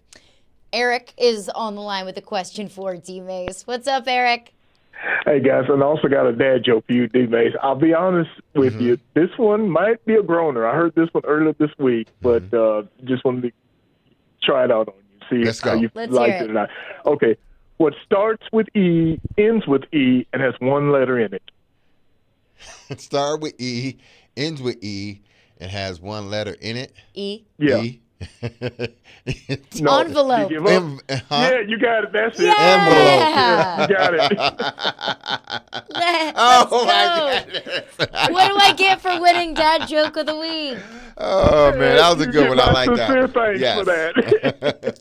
All right, Eric, what's your question for D-Mase? Well, my question for you, D-Mase, is this. One of the things that's been talked about is the officiating. And, of course, all around the league's just been bad. And I thought certainly was bad in the Titans game, especially, we were called for 9 penalties, and Colts weren't called for as many, but I saw 4 obvious penalties that they missed. The helmet to Derrick Henry. Where we were called for a false start, and clearly the Colts were offside. Also, where DeAndre Hopkins interfered with an end zone. And also late in the game, I think it's when it had like about 13 seconds left, and Gardner Minshew tried to throw that pass but was nearly picked off. He grabbed the defensive lineman's face mask, and the officials missed all those calls. One of the things that's been talked about is whether or not, and I'm kind of was ambivalent on it, but now in favor of it. I think we need to go to full-time officials. Because the thing is this has been talked about for a long time. At first, I really didn't care about it. But with all the just horrible calls that's going on in general NFL, do you think it's now time that we go to full-time officiating? Because I think these officials need to be held accountable. Guys, good to talk to you. Y'all have a great weekend. We'll talk again soon. Appreciate it, Eric. Have a good Thank you, weekend. Eric. Full-time officials, that would be nice. But then, there are things that comes with being a full-time official that the NFL would have to, work through. I think the one thing I do believe, because the game has gotten so much faster, to me, and maybe they have this, I don't know, but I see too many refs, and I'm not here to weight shame anybody. I'm not. But when you are covering a sport that is so fast, you should be able to. I'm not asking you to match the speed, but you should be able to, have no problems moving around and stuff like that. You should be able to get yourself in a position to make the right call, or whatnot. To me, there should be a fitness, and I'm sure there is, but sometimes when you say a fitness, it's a lax fitness. It's like, all right, just run a mile in 20 minutes. Like, okay, I can walk a mile in 20 minutes. Do we need a ref combine? I think you do. Like, seriously, I think you do, because this game has gotten so fast. And then they should try to, and I think we talked about this a while ago, like even before the season started, trying to entice former players to become refs. There are a few former. I played one of them, Terry Killens, out of Penn State. I played one for about 3 or 4 years. He's a ref now. He's a former player. So to me, try to entice these former players into a life as a referee after playing. I think that would work out, because then you get that sense of, okay, they know what I'm going. They know how the game was played, how fast the game was played. Then they're in a better position to be able to call. Not to say that the men and women now can't call games. They can, but I think it's different. They can, but I think it's different when you have someone that has played at that level, that speed, and being able to see things just a little bit different. And then, obviously, being a full-time ref, it doesn't hurt. And it's hard to get people to want to be a referee. Exactly, absolutely. I don't know how much a referee makes. It can't be a ton. I don't know. Maybe it is. The second thing is, a ref is such a thankless job. Oh, yeah. You can do your job absolutely perfectly and get absolutely zero praise. You make one mistake, all of a sudden you are public enemy number 1. It's not a job that I would want to do. It's like a kicker. You do your job perfectly, great, thumbs up. You mess up once, and you got a target on your back. So it's hard to get people to be a referee. I would like to see a little bit more referee accountability. Yes. I would like to be able, for the media, to ask questions to a ref crew, or the white hat. Like the head ref. The white hat. Ask, okay, For example, Titans Colts last week. I thought it was a blatant missed PI on DeAndre Hopkins in the end zone. Titans ended up having to kick it instead of scoring a touchdown or getting an opportunity to get a turnover on downs to find the end zone. That could potentially be a 4-point swing. That 4 points were incredibly important in that matchup. I would like to know, to the ref that was standing right there, like, what did you see? What did you see? Why did you not think that it warranted a PI? And I understand that the league doesn't want to hang the referees out to dry, because I just talked about how tough of a job it is. Now it's even tougher that you're going to have to, answer for that. But I think that if you are as important in the game as a player or a coach is, and I believe refs are, when you make decisions that could swing the game one way or another, you should be able, or you should have to rather, answer to questions just like players and coaches do. Yeah, I think there should be a sense of accountability after the game. Just like coaches are tasked to talk about the game, you have to. The NFL mandates that you do. You have to talk after the game. Well, aren't the refs NFL employees? Don't they work for the NFL? I'm sure they do. If they don't, then I'm mistaken. Maybe they work for an independent, company, and they just source it out. I don't know, but I'm sure they do. I think they work for the NFL. So to clarify things, sorry, D-Mase, but the NFL has 2 developmental situations for referees. It's called the Mackey Development Program, which is for NFL referees that want to be NFL referees, are from the college ranks. And then they also have a Legends Officiating Development Program, which is what you were saying earlier with former players wanting to go and be, somewhat of NFL referees. And to Caroline's point about salaries, in 2022, $205,000. They're making some good change. They're That's making pretty some good decent chips. change. Oh, that's damn good, decent change. That's pretty decent change. That's more than I thought. So to his point about being in shape, or I think it was you that said that, one of you. Yeah, they need to be. They need to be. If you're getting paid $205 there, come on, that's a car and a half. Yeah, you should be able to run. You should be able to go through a game and be able to maneuver with the game, just like basketball refs, just like hockey refs, the same way. You got to be able to maneuver through the game, and you got to be able to put yourself in a position to make the best call possible. And I don't know if you see that all the time in the NFL. I also, and I know why they don't, because as I just said, it's probably hypocritical of me to talk about how hard of a job it is of a referee and then ask for their jobs to be more difficult. But I know that announcers have to go with what the call is. I know the Gene Sterators of the world have to, for the most part, agree. I'd like to see a little bit more disagreeing. Exactly. It's like they try to twist them, or they do twist themselves, up like a pretzel, to not say, well, yeah, it was a bad call. And they don't always. Sometimes it's just like, okay, that's a time. bad call. You shouldn't have made that call, or I wouldn't have made that call. That's what typically they say. But a lot of times it's like they're trying to twist themselves into this knot to say, well, yeah, that was a bad call, but they don't want to say it was a bad call. Like a Tony Romo, like, Exactly. yeah, I don't know, Jim, it's a tough call, Jim. I don't know what they're going to call here. Like it physically pains him.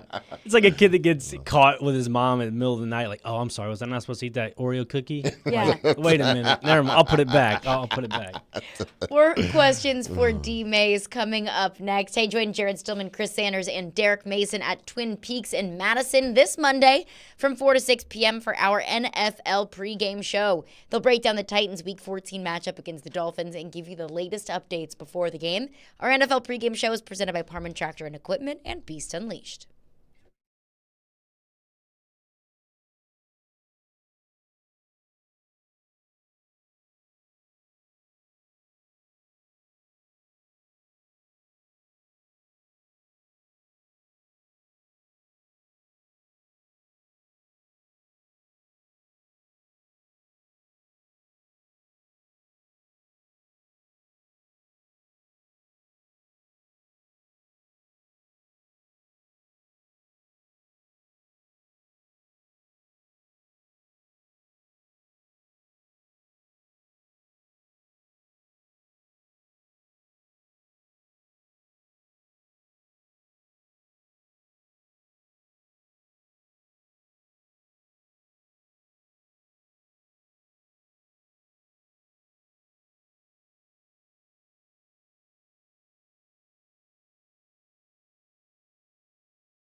Ask D-Mase. Get those questions in for Derek Mason. 615-737-1025 is the phone number. Ask D-Mase is presented by Calabria Pizza. Come try their pizza in Goodlettsville and Mount Juliet because life is just too short to eat bad pizza.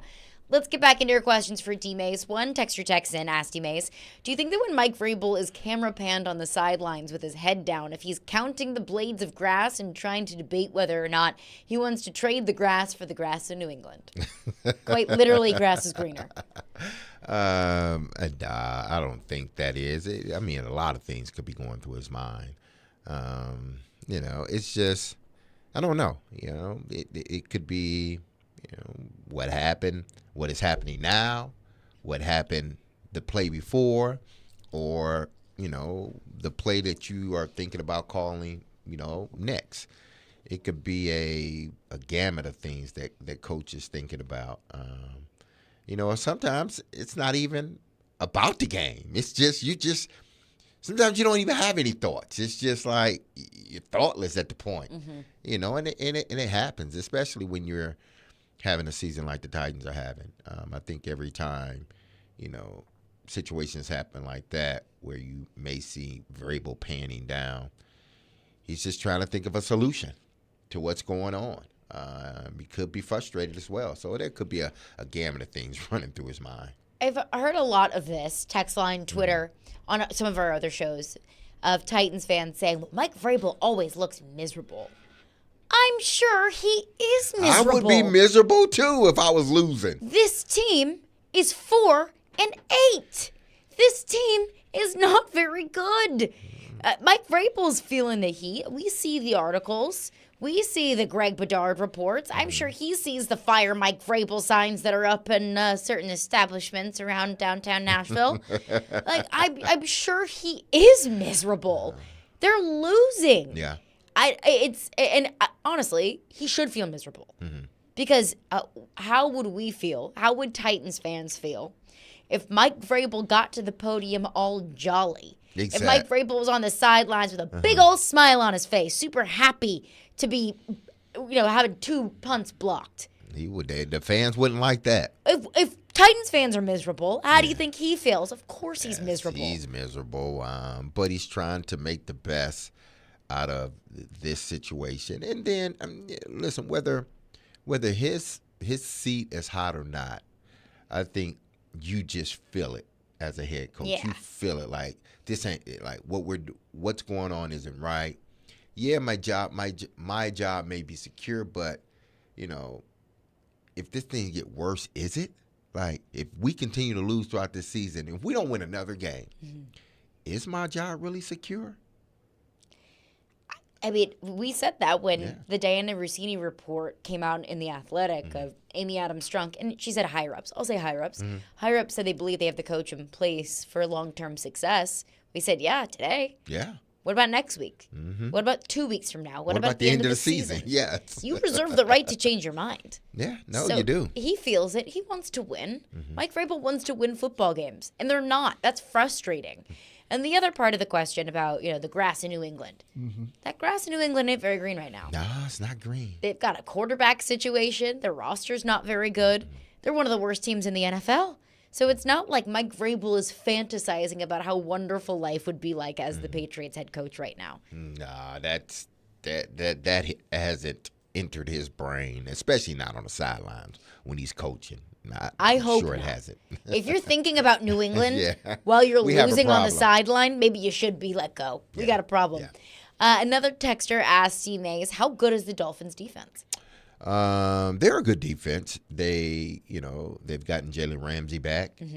I think he already has 2 interceptions. So he's an instant playmaker for them on the outside. So they have a good covered team. They do a good job at stopping the run. I think teams are averaging just below 100 yards against them. That's what I was looking at when I was looking at the Miami's offense. I thought I must have clicked it over. So they do a good job at stopping runs. But they do a good job at stopping. You know why they do a good job at stopping the run? Because they're so prolific on offense that teams feel they have to abandon the run just to keep up with them. Point for point. and you're not going to beat a Miami team if you think you got to go point for point with them. If you think, okay, man, they're up 14 points, we need to start passing the football. No, you're getting out of who you are. That's why I said I think this is there's something in me that wants to believe that even though people believe it's going to be a blowout, they haven't faced a running back like the Titans, like Derrick Henry. And they may just be able to slow it down, the Titans, I mean, enough on offense that it benefits them on defense. Not to say that they're going to stop, Tyreek or Waddle and those guys, but if I hold the ball long enough, then I do take possessions away from you. If at the end of the day it's, Titans held the ball, 30-something minutes and, Miami held it 20-something minutes, I think that's a win for the Titans because to me, they were able to do what they wanted to do offensively at slowing the game down. It doesn't necessarily mean you're going to win the game, but you slow it down enough that you give yourself an opportunity to win. Andrew from Dover texts in, says, D-Mase, with all of the coaching vacancies, let's say you get a phone call to become a coach, what job are you taking? Oh, man. Woo. What job would you not take? What job would I not take? Or is he talking just NFL or he's talking college too? Let's say both. One job I would not take is Carolina. I wouldn't touch Carolina. UNC or South Carolina? No. I'm saying the Carolina Panthers. Yeah, Carolina Panthers. Why not? Because they got some work to do. And they got some ownership problems. They got ownership problems, and they got some work to do. And I love Bryce Young. I think the kid's going to be a player. But you got to get specific people around him in order for him to be able to do his job effectively because his lack of quarterback presence in the pocket, meaning the height thing, He's a good quarterback, good arm, good instincts, but it's difficult for him to see over the line of scrimmage. That's just how it is. So they don't have any receivers. I'm not going to count Thielen. He's not there for the long run. They have no receivers. He hasn't had a bad year this year. And he hasn't had a bad year, but he's like a 2, 3. Yeah, I like Mingo. Is it Mingo they have? Yeah, I like Mingo. He can be a player for them. But besides Mingo, and let's just say Thielen. Besides Mingo and Thielen, they don't have much. They gave away Christian McCaffrey. You traded away your best wide receiver, DJ Moore. I'm sure that's killing exactly. them. So this team, and it's not like they have like a great defense either. This team has a lot of they got some rebuilding to do. Yeah. And it's as much as I like Bryce Young, is he the quarterback? Can he? With how much they gave up to get him for their sake, I hope that he is. I love Bryce Young. I said all last year, he's the best player in college football. I thought he was too. He deserves to win the Heisman in back-to-back years. He is unfreaking stoppable. But he's small. Yeah, he's small. The job that I would take of positions that are open, I might take the A&M job. I think I may take the A&M job. Best jobs in college football. I think I would take the A&M job. I know the pressure is there. You got to win. I get that. But you have all the resources that you need. Like every resource that you need, you have. So if it doesn't work, it's not because you don't have the lack of resources. Right. If it doesn't work, it's because the coach. So I would take that job.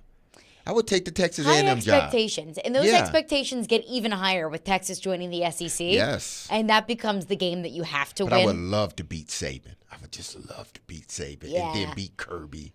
Oh, I would love that. Just, take everyone. Because I would beat him. I would. I'm telling you that right now. Go ahead, D-Mase. I would beat Kirby Smart and Nick Saban in the same season. In back-to-back games? Back-to-back games. Heard it here first. Absolutely. We're gonna call up Nick Saban and tell him, hey, D-Mase told us that he's going to beat you. And Nick's going to laugh. Derek Mason said it, and then it's going to come out. Derek Mason, MTSU head coach, said he could beat Alabama and Georgia. No, it's not that Derek Mason at MTSU, the new head football coach. Congrats again, coach. No, it's me on the radio. If I took the A&M job, you dare. I'm going 13-0 every year. I'm beating everybody. All right. That NIL money's really coming in for D-Mase. That's that oil money. Absolutely. We're going to spend that oil money. We're going to spend it good. I think Wear a big belt buckle, a little top hat. Love it. D-Mase is going to come walking in maroon boots. Hey, I get it going. I would love to see that. D-Mase, please. On Monday, please. Just the boots and the boots hat. and all, If I can find it, I come in here with it. Going to have like a piece of wheat coming out of his mouth. Go up to Steve Sarkisian and say, this town ain't big enough for the both of us. Nope, I'm beating Texas, I'm beating Alabama, and I'm definitely beating Georgia. All three of them in the same year. Every year. And Michigan in the national championship. And Michigan in the national championship. Every year I'm winning. I put it down. That is my way of the way I interpret that in D-Mase speak is I'm never getting into coaching. Exactly. So I can go ahead and say this and talk my talk because nobody's ever going to hold me accountable to it. Absolutely. All right. Appreciate everyone for their questions for D-Mase. Coming up next, I teased this earlier. We didn't get into it, but I do want to get into it because Mike Vrabel made a pretty strong accusation this time last year. And he ain't walking the walk, but he talked the talk, and he doesn't have the walk to back up the talk.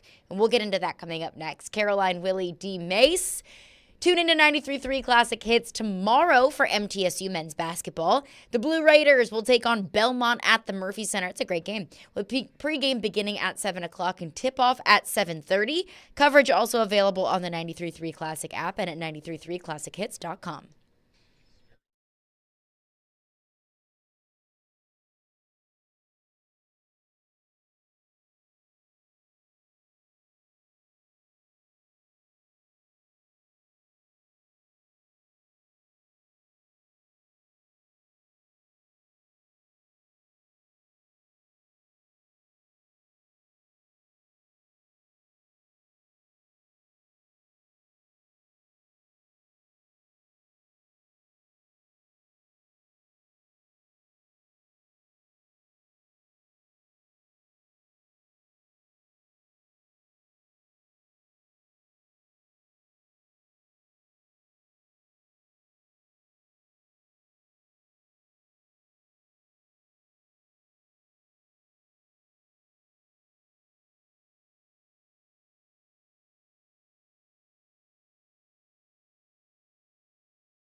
Caroline, Willy, D-Mase, 102.5, 106.3, The Game, and The Game Nashville app. We're live from the Hiller Plumbing, Heating, Cooling, and Electrical Game Studios, and we are streaming live on Twitch, Twitter, YouTube, and Facebook Live every single day.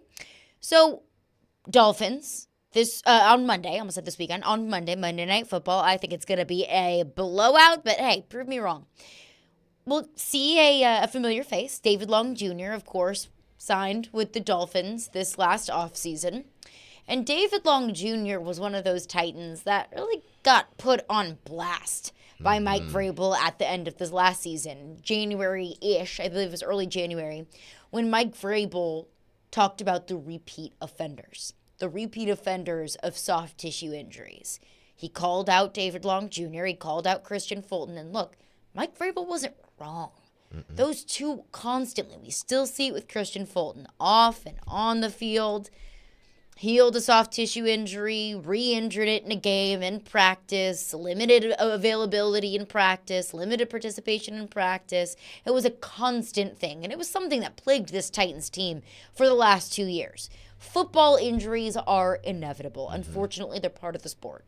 Broken ankles, torn ACLs, concussions. You hate it, but it's a tough sport. It's a rough sport. Those injuries are going to happen. So the Titans will see David Long Jr. on Monday night in Miami.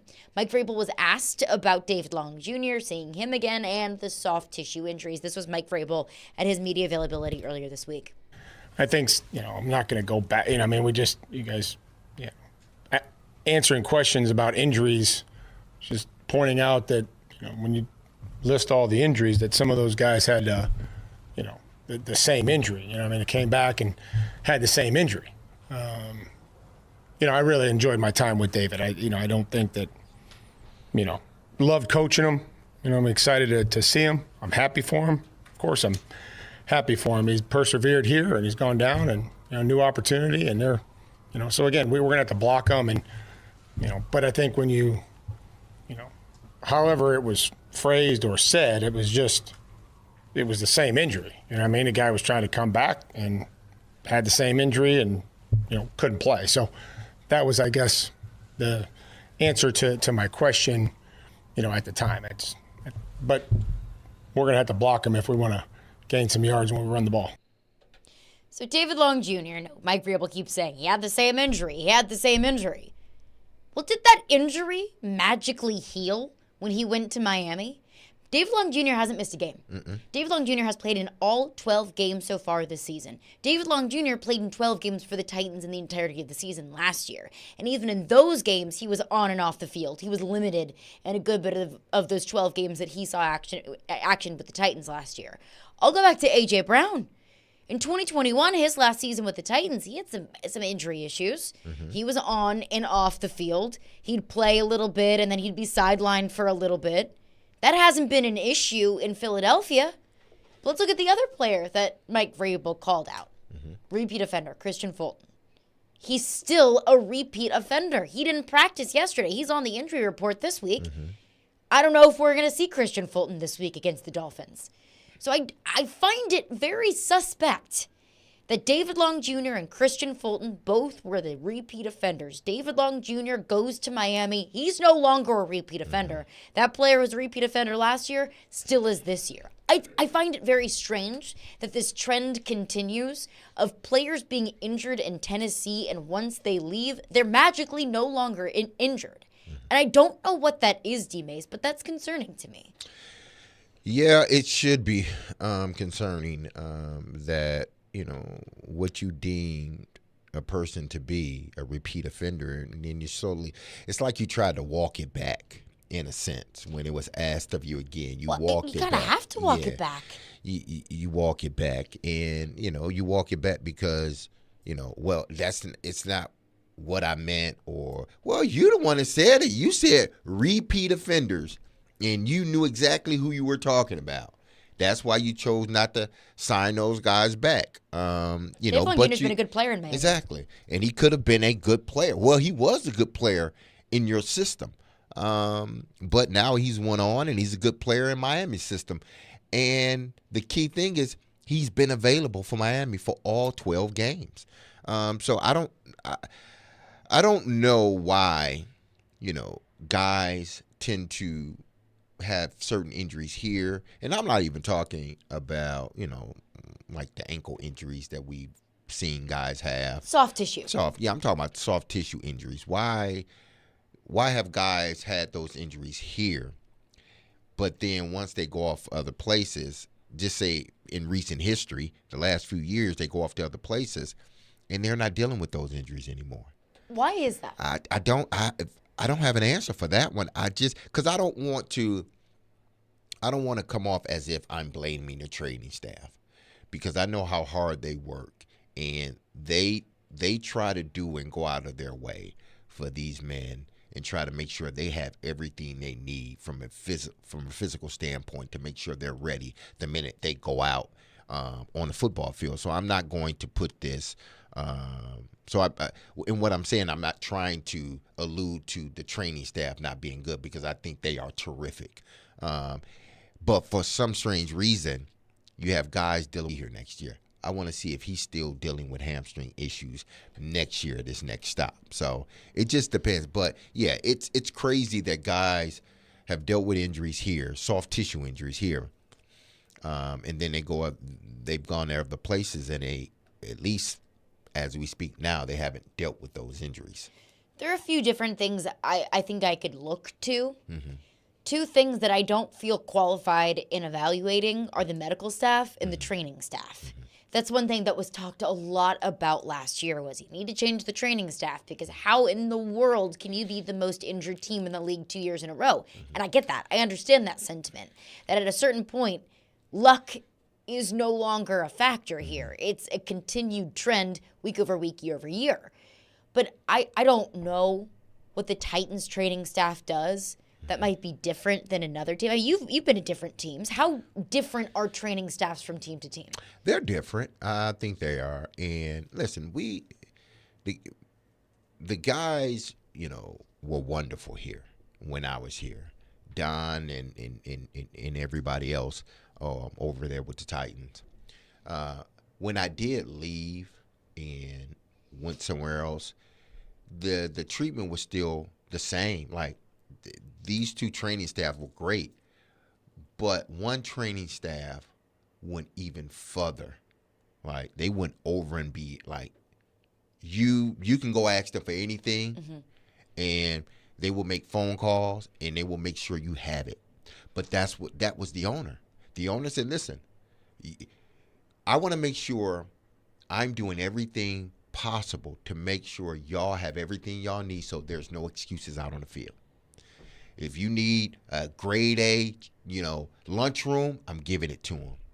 If you need extra pads or some type of device that'll help you, I'm going to get it for you. Whatever you need. Whatever you need, we're going to either get it for you or help facilitate it to where you can get it. They did that in Baltimore. And maybe it was a different, because when I got frustrated at the Titans, it's 1997. So things were a little bit different. How players sort of take care of their bodies was a little bit different. When I got to Baltimore almost 10 years later, now guys really started to pay attention to their bodies, really hone in on working, and that's when it started, really hone in on working on their off-season workouts and doing certain things. Now it's a full-blown business. Your off-season is a full-blown business now. What you do, how you do it, what you put in your body. I think when I went to Baltimore, it had just started. So they were looking to make sure they got everything you needed as a player to make sure you can maximize your ability on the field. I'm sure the Titans do that now because just about every team is doing it. I'm pretty sure if they walked in there, and I think it's Don that's head of the training staff over there, I'm sure he will get whatever you need. If he feels that it's going to make you a better player. But, training staffs are a little bit different from place to place to place. But it all boils down to the owner. Will the owner give the training staff the ability to go out and get things or make sure they have things for players when they exactly need it? And it is not a mystery that Amy Adams-Strunk does not have the same amount of money on demand than maybe some other owners in the league. There are some rich owners in the league. They're all rich. They're all owners. rich, yeah. They're owners. But there are some richer than there others. are some richer that are richer than others. So that is one thing that does kind of worry me, is it's not like it's something that's going to get better if it's a matter of resources. Unless it becomes one of the top priorities. Well, I think and it should be a top priority. Well, it should be, because I think they realized it was a top priority when they started renovating the practice facility. That's when they realized we got to compete with every other NFL team. Not competing when it comes to draft picks, free agents. These free agents, when they come into buildings, yeah, winning is important. We want to win.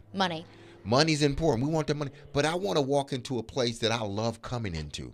Like, I want to walk into a place that I can see that has all the things that I'm going to need as a player.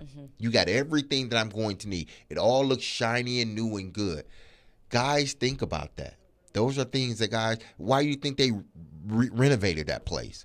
Because they know that's what helps bring in, along with the money, obviously, and the winning. But how does your facility look? When you buying a house, you gonna buy it. You ain't, unless you want to do a renovation, you ain't buying a rundown place and putting your family in. You want updated things. Exactly, you want updated things. So though I said there were three things that I think it could be: medical training staff.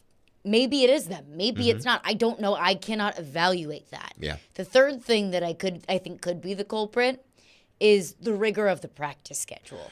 That falls on the coaches. At the beginning of this season, Mike Vrabel said they're adjusting the practice schedule, that every, 3 days was going to be lighter. It was going to be a walkthrough. So you're not just constantly compounding injury on injury on injury because of the workload. I don't know if that's the case, but I think that could be in play as well. Well, I've heard guys, not go to places because of how strenuous, stressful the coaches, the regiment was. Not the winning mentality, but like, we're going hard every day, and then we got to go hard in the game. That's good for a young player. If I'm in my first 5 or 6 years, 7 years, that's good. Okay, but when you're talking about older guys, it's like, I don't need to be running me in the dirt every day. Yeah. Like, that's not cool. And then you expect me to Saturday rejuvenate and do all these things that I need to do in order to give maximum effort on Sunday. Eventually, it wears me down, and eventually injuries occur because of that. So, I mean, it could be the practice, how they practice, how long they practice, how rigid the practice is. And maybe that's why, Vrabel say, listen, we got to adjust some things, and we got to, make sure we give guys days off, because you have to. This is a grueling sport. You can't run guys in the dirt every day and then expect them to go out there on Sunday and give you maximum effort. One thing I don't think it is luck. You've got too many examples of these things happening. That I don't think that you just have bad luck that you have that many injuries. I don't think it's due to luck that David Long Jr., bad luck for you, he got injured in Tennessee and now he's healthy in Miami. I don't think that can be the case. I think there are controllable factors in this, but I want to get your phones on this. Phone lines driven by WilsonCountyHonda.com. 615-737-1025 is the phone number. Dylan is on the line. What's up, Dylan? Hey, how you guys doing today? Good. Yeah, I actually have a question. I don't know if you guys saw it about Marvin Harrison Jr. Did you guys see that report? What was it? That he may stay in school? Yeah, the NIL deal. If the Titans, were to try and pursue him, I was going to ask D-Mase, him being a former receiver, what would make you want to come out of college into the NFL to play for, a bad team with a contract that is the same that you would make if you just stayed in college for a winning team? What would kind of entice you to come out into the draft? That's kind of the question I had around that. Thank you for your call, Dylan. Thank you, Doug. Appreciate it. The enticement is, you're talking about a 1 year versus if you're in Marvin Harrison, he's going to be deal. it's going to be a 5-year deal. Yeah. So, and then the signing bonus is going to be greater than any of your NIL put together. I'm just assuming that I'm sure he would be getting paid some heavy coin, meaning Marvin Harrison Jr., but I don't think it'll be anything like what he would get in a signing bonus from the NFL. The report is that supposedly there are schools that are offering Marvin Harrison Jr. what he would make on an NFL deal. Wow. Yeah, that'd be hard. If you're offering me, $20 million, because his rookie deal would be, I'm saying all together, because he's a top 3. He would be a top 3 pick. It would be the average, not necessarily the average, but I think the whole contract would be somewhere, $25 to $30 million. He's been offered between 20 and 25 million. Yeah, so that's what it would be, his first contract. I don't know. That's a hard decision to make as a college athlete. I think you're going to start seeing more and more guys and girls choosing to stay that extra year if they can get the money or close to the money they would have gotten had they moved on to a professional ranks. But we're just talking about not even 1% of college athletes. We're talking about 0.001, something like that, because if Marvin Harrison, he's probably the best wide receiver and probably top 3 player in the country. So he's going to get that money. Every player's not going to get that money. Another thing that, since we know so little about NIL, these deals aren't public. Exactly. If you have an endorsement deal with a local restaurant, you see the ads. We don't know what kind of cash exchange there is. Is it guaranteed? That's what I want to know. That's another thing. Yeah. There have been a lot of reports coming out about Texas A&M players saying, "Oh, they said that we were making millions of dollars. I haven't gotten a single dollar from the school. I haven't gotten a single dollar in NIL money." And we also saw last summer, Jaden Rashada, a quarterback, committed to Florida. I think it was a $7 million deal. He gets to Florida. They say, "Oh, yeah, sorry, no, we don't have the money for you." So there isn't enough structure in NIL, I think, to forego the NFL, where you are signing contracts and where you have at least 4 years of a contract where you're safe. Yeah, if I'm Marvin Harrison Jr., I'm going to the NFL.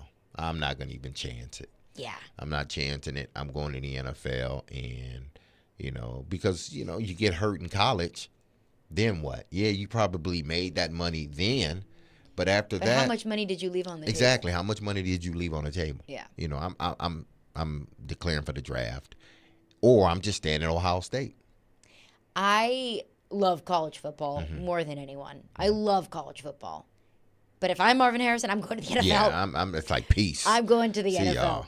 Let's get back into some of your thoughts on this on David Long Jr. Again, Mike Vrabel addressed the David Long Jr. injuries last year, called him a repeat offender. Now this year, David Long Jr. signs in Miami. He has yet to miss a game. He's been a pretty good player for the Dolphins. I mean, the Dolphins are giving up the 6th fewest yards in the NFL. It's a solid defense. It's a really good offense.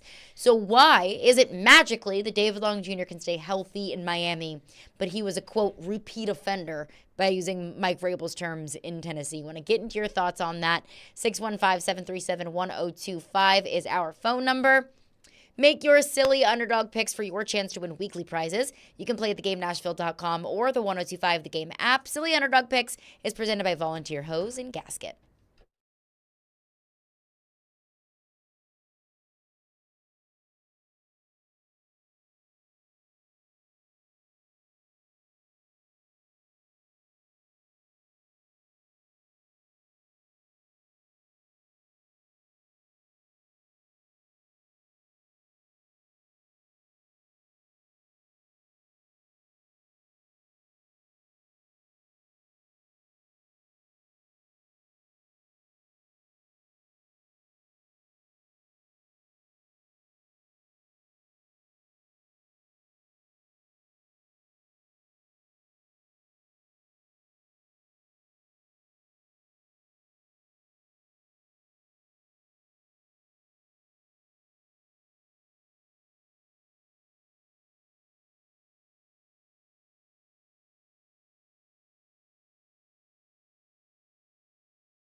that thought process from like when you first got here and the way you guys are doing things? It's not. I mean, maybe the training camp, I think other than the training camp, we've added the regen days. We've added some of that time off. If anything, we've added that into the schedule of training camp. Just trying to look at, the length of it, when you're not playing games and, there's some days where you have to look, and some guys that aren't playing in games, with the day off, the day before, you're trying to manufacture work for them. So we're always trying to be creative and make sure that everybody has a plan to stay as healthy as possible, and then obviously the return to play. I love what we do with our training staff, our rehab staff, the strength and conditioning that has knowledge within the football. Brian Bell puts a lot of time in with the coaches so that he knows what drills to do as these guys are returning to play, and then ultimately trying to get them back onto the field. That was Mike Vrabel. This was the same day, the repeat offender press conference back in January, talking about the training staff. We do everything that we can to try and keep these players healthy. And look, I believe it. But I don't think that it's a coincidence. And it's a really uncomfortable, unfortunate pattern that players with the Titans get injured. They're repeat offenders, the soft tissue injuries. And then they leave and they stay healthy. David Long Jr., going to see him on Monday night. He signed with Miami in the offseason. He hasn't missed a game with the Dolphins. He was a repeat offender with the Titans. Bud Dupree is another one. Guess how many games he's played this season, D-Mase? All of them. All of them. Has played in every single game for the Falcons. What's one a non-common denominator with that is Christian Fulton, that he stayed with the Titans, and he remains a repeat offender. And you brought up the key point, D-Mase. He's not going to sign with the Titans next year. If he goes elsewhere, and all of a sudden that hamstring is magically healed, you got a problem on your hands. Yeah, you do. And you're going to have to start, and I'm sure they probably don't keep tabs on players when they leave and how they're holding up as far as their injuries or what type of injuries they're having, unless they're playing them that week or during the season. Do you think that they should? Oh man, if they don't, I don't know if they should or not. They got so much other stuff to worry about, but I'm sure they add people on their staff to do just about anything. I'm sure they could probably add somebody on their staff to track the guys that have left here and went on other places and their injury history. Hey, pay me to do it. And then their injury history at other places. Yeah, I'll do it. So, but it's just it's unfortunate that guys when they're here that for whatever reason they have dealt with soft injury issues, and then also like you can't do anything about the other injuries, the knees and stuff like that. But it seemed like the Titan players it always happened to them. Yeah. If it's not a soft tissue, it's an ankle. If it's not an ankle, it's a concussion. I know this is a physical sport, but man, oh man, I'm trying to think back to my years of playing. We had our share of injuries. But, man, it seemed like it's just been going and going and going with the Titans. And it does feel like it probably a good bit because we follow this team closer than we follow Yeah, and we don't follow anybody anybody else. So they may have the same injuries that the Titans are having, but we don't follow them. But the last 2 years, it was a fact that the Titans were the most injured team in the league. Now, this year, it's not been a problem as bad as it was maybe the last couple of years. But the problem that remains is the players that you got rid of because they couldn't stay healthy now can stay healthy. And I wonder if there comes a certain time when Mike Vrabel does his evaluation of the training staff, Amy Adams Strunk, Rand Carthon does the same, when Mike Vrabel looks at himself and says, maybe it's me. Maybe it's our processes. And I'm thinking, I think that's why he, as a head coach, that there are things that you just can't avoid. And injuries, you can't avoid injuries like, ACLs, MCLs, PCLs, whatever. Anything other than a soft tissue injury. You can try and eliminate as many quarterback injuries as you can, which the Titans also have not done. Yeah, but you're still going to have those injuries. I wonder if, the the coaching staff, when Vrabel made that, statement of, last year, or I think it was year before or whatnot, about adjusting the practice schedule and everything else, maybe he did see some things that he wasn't liking, as far as like repeat offenders or guys just constantly in the training room. So in order to keep guys out of the training room, what do we need to do during the week to minimize the injuries on Sunday? And we deem him a good coach, so whatever he chose to do, he felt it would work. Everyone else thinks he is. This year, he hasn't had as many soft tissue injuries. I think Fulton's really only been the one guy with a soft tissue, a hamstring guy. Maybe there was another defensive back or someone else that may have sore hamstrings or something, but it didn't cause him to miss the game. I don't think majority of the injuries this year have been football injuries. Exactly, like football injuries. I think, Fulton really is the only guy that has had, this issue with his hamstring. So maybe whatever the problem was has been fixed. Yeah, it could be, because you don't see this year they're not it hasn't been as bad. Exactly. The one team that is leading the NFL in injuries. They haven't been that way. For the most part, the guys they started the beginning of the season with are still the guys that, unless they've cut them or something like that, but they haven't had any major injuries. Now, Jeffrey's out, but that's a knee injury. That's something he couldn't help. He couldn't help. It happens. But other than that, no one else is out other than the quarterback. But he's healthy now, but he lost his job. And it was a football injury. Yeah, it was a football injury. So they're not Your having the offensive line injury. just stinks. Yeah, offensive line stinks, and guys have had injuries on the offensive line, but there are things that you couldn't plan for. So I think whatever Vrabel has done as a head coach, it's working from that respect, but you still can't avoid just football injuries. Let's get into some of your phones on this. Phone lines driven by WilsonCountyHonda.com. 615-737-1025 is the phone number if you have a thought. One texter says, on the Titans injuries, Titans play on turf, the Dolphins play on grass. Coincidence? Oh, we just went through this. The Titans just got turf to try and address the injuries. Now it's, maybe is the turf the problem? They had grass last year, didn't they? They had grass the 2 years that they were the most injured team in the league. Exactly. So to me, I'm sure there is a difference in your injuries or injuries occurring. I'm sure the percentages are different on grass than they are on turf, but I'm sure it's not to the point where it's like, oh, we need to get rid of turf, period. It's probably a little bit, there's probably a little, but it's not enough to say we can't use turf anymore. So what I'm saying is you're susceptible of getting hurt on turf just as much as you're susceptible of getting hurt on grass. And not all turf is created equal. We got that new turf. We got that vegan turf. Yeah, the vegan coconut turf. Yeah, vegan coconut turf. Yeah, the fancy pants scientist turf. I love this turf, by the way. I've played on it. It's great.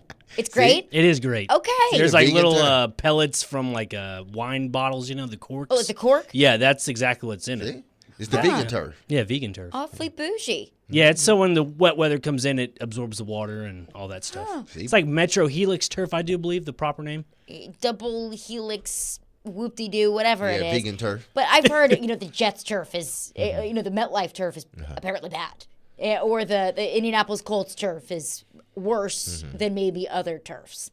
But Wes in Hermitage, Texan, says, when speaking on the Titans' injuries, I always hear people pointing fingers at the conditioning and training staff. My question is, couldn't the injuries be from bad technique? I know bad technique can really get people hurt, in which case it would fall on the coaches. But how do you even determine this answer? That is one thing that I brought up, is could it fall on the coaches? Because of the rigor of the schedule, how rigorous you choose to practice, and good point by Wes here with bad technique. Yeah, I mean, I think all coaches, I think they try to do their best because they understand how long the season is and how grueling this sport is, and it's even more grueling than when I played. I think they understand that now, so they try to taper their schedules and their practice schedules and everything based upon how guys are feeling, especially the second half of the season. And Vrabel, I think he does a good job at that, trying to make sure, okay, this guy is playing. Because we always see every week, Derrick Henry's not practicing on his day, or D-Hop's not practicing on his day, and it's nothing major. It's just them trying to get rest and whatnot. So he understands the concept of, listen, we're going to work hard, but we're going to work smart. And that's how you have to be. You have to be able to working extreme, like extra hard. Like there's a point throughout the whole football season, training camp, mini camps, all those other things, where, okay, when camps first start, when we first start to get into conditioning, we're going to ease our way into it, but then we're going to hit it hard. We're going to hit it hard. But we know there's an end date. Then there's an end date. Then we're going to rest. And then we're going to come back, and we're working more now on football-specific stuff. But we're still going to get our weight training in. We're still going to run as a team after practice. So as you go along in the season, it's not as rigorous it shouldn't be as rigorous on your body. Now, mentally, yeah, it has to be all the time, because you're consistently, you got to consistently game planning and learning certain things. But from a physical standpoint, it tapers off. It's supposed to taper off some, because now I need you to be extra physical on Sunday.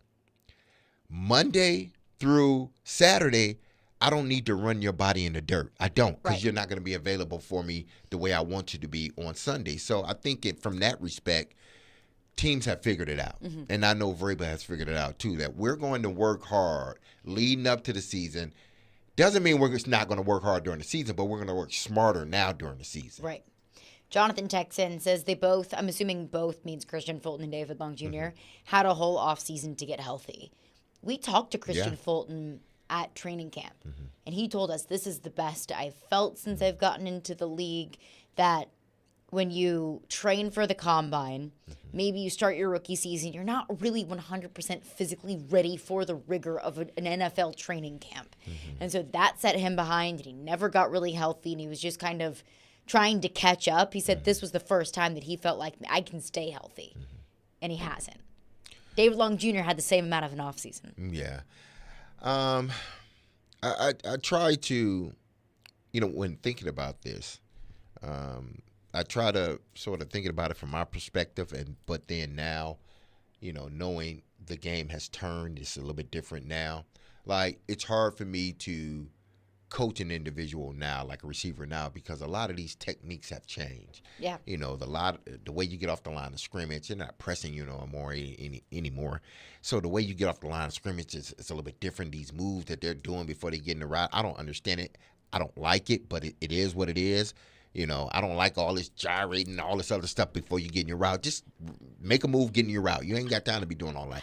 Throw off the quarterback. I'm from the old school way of thinking, but now it's a little bit different. All this choreographed jimmying. So you got to be able to adapt. But what I think I'm starting to realize is that the reason why, say, I didn't get hurt, I didn't have soft tissue injuries. One, it was just a blessing. It was truly a blessing that I didn't. But then two, everything that I did in the off season was fast, football related, everything. Running, that's all I really wanted to do was run and lift weights. Because as a receiver, that's what we do, we run. So I don't have time to be doing all of this other stuff and, this and that. No, I need to just run. That's what I need to do. Run and lift weights. I don't need to be, doing some old crazy weird workout. Like a Derrick Henry workout? Derrick Henry can do that. He's a running back. Right. He does that because he's a running back. And he gets hit every play. I don't need to do that as a receiver.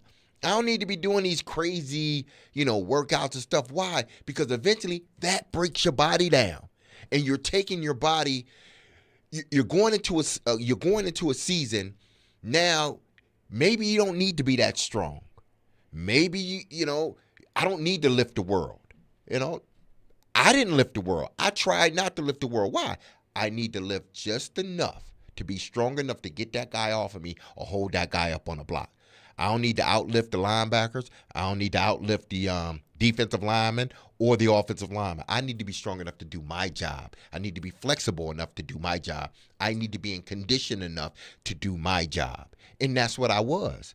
That's why I didn't have those injuries, soft tissue injuries. And again, it was a blessing. But that's why I didn't have those soft tissue injuries, because I understood my body. I understood my position and what I was supposed to do on the field. I ain't trying to, y'all want to go and lift the weight room? Go ahead. Be my guest. You want to balance on a medicine ball Absolutely. with a dumbbell over your head while Do you're it. catching a tennis ball? Do it. That's fine. But for me and mine, it don't work like that. I know what works for my body. We'll take it to the bank coming up next. Make your silly underdog picks for your chance to win weekly prizes. You can play at thegamenashville.com or the 1025 The Game app. Silly Underdog Picks is presented by Volunteer Hose and Gasket.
And you can take that to the bank.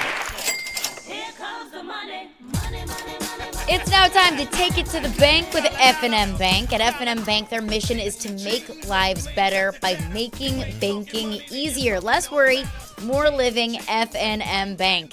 Visit one of their 20 locations throughout Middle Tennessee and Southern Kentucky or online at myfmbank.com. I know Willy was very sad to leave today because Willy got one last week. Yay, Willy. Finally. Yay, Willy. Well, let's recap our Take It to the Banks from last week. How'd we do, Nick? Yes. So last week, it was a fun one to watch.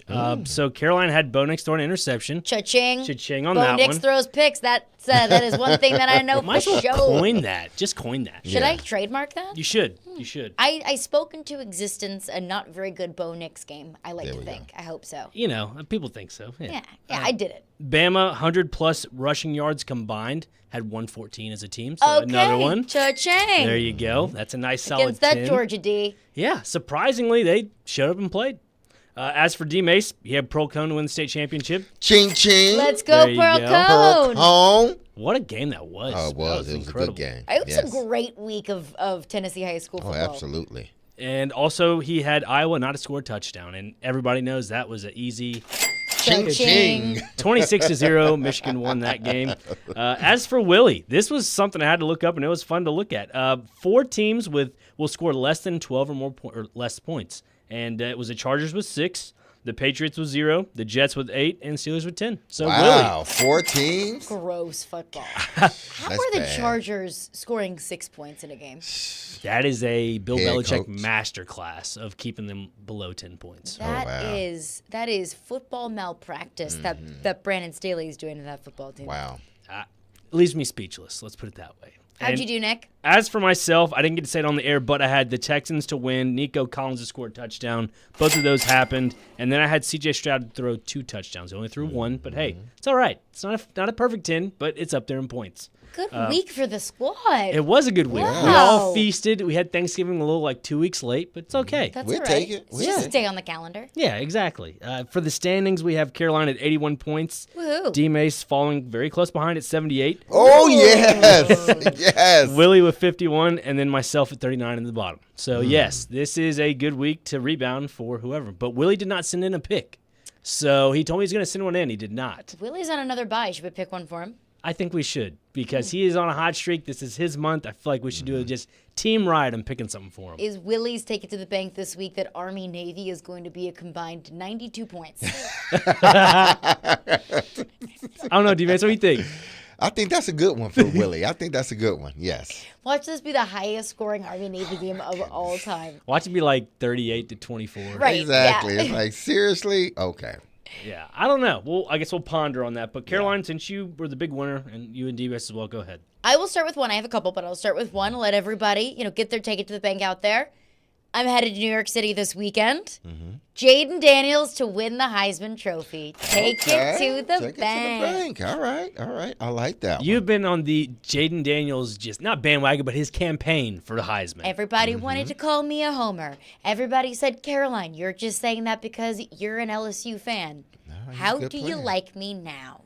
How You do were right. like me now? Well, I'm not right yet. Well, Kumo D. I think it's But- pretty evident. I mean, come on. But Okay, my first one will be the Predators will score at least 2 goals versus the Maple Leafs. ooh, 2 goals. I like that. I like how he even.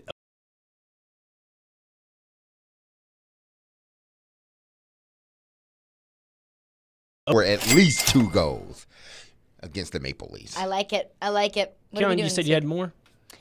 Yes, I'm going to also stick with the Predators. I'm going to say Preds defenseman has a goal against the Maple Leafs on Saturday night. Interesting. So leaving it open to a defenseman. I think it's the last 2 games there's been a defenseman to score a goal. I Ryan think so. McDonough and Yossi last Yossi, night. Yeah. So, hey, that. And McDonough had a goal last night as well. So double duty defenseman. Okay, not too shabby. All right, so I say for Willy, let's just put it this way: the Preds win by 3 goals. Oh, Preds Willy, win if by it doesn't hit, 3 you can goals. hurt me. It's all in right. Toronto. Yes, in I Toronto. like it. I like 3. it. I say It's just me saying, but I think they win 6-3. High scoring game. Yes. Wowza. Continue the momentum from the Lightning game. I like it. So. Nick. I Yeah, like it. 6-3. As for myself, for taking to the bank, I'm going to go to the Army-Navy game. 8 or more points to be punted. Points? Did I say points? I meant punts. Excuse me. 8 or more punts in the game itself. It may be in the first quarter. It might be. I hope so. That's one. The other one I have is Tyreek Hill for Monday Night Football to have 200 yards receiving and 1 touchdown. Because I have a feeling this might be his take it to the bank game. Ugly. Because he's had a lot of take it to the bank games. Yeah, he This has. may be the take it to the bank game. He's only, 519 yards away from breaking 2,000, correct? Yeah, he more than likely he'll get it. Here's my other take it to the bank. The Cowboys. How about those Cowboys? They About will them win Cowboys. by more than 10 points. Ooh. 10 points or more against the Eagles. Wow. You think the Cowboys are legit this year? I think the Cowboys are on the roll right now. In Philly, there's something going on with Philly. I don't know what it is. They're still a good team. They're a great team. But the last couple of weeks haven't been good. Teams have given Philly the game rather than Philly, going outright and winning games. They should have lost to KC. Should have lost to Dallas. It was another game in there. I Buffalo. forgot. Overtime. So they're skating on thin ice right now. And I think Dallas is just playing good football. So I got them winning by more than 10 points. Interesting. 10 points or more. Ooh. A blowout. It's Sunday Night Football. Yeah, Sunday Night Football. Yeah. Interesting. Well, all right. I think that's all I have. You guys have anything else, Caroline? I have another one. Okay. Panthers at Saints.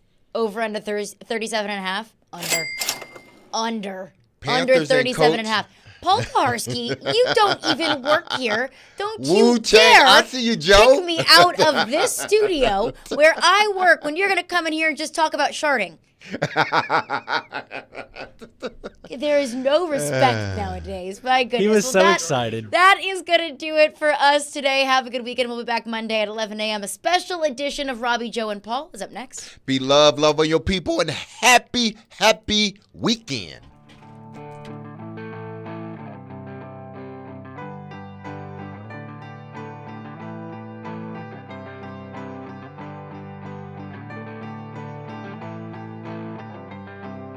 Closing time.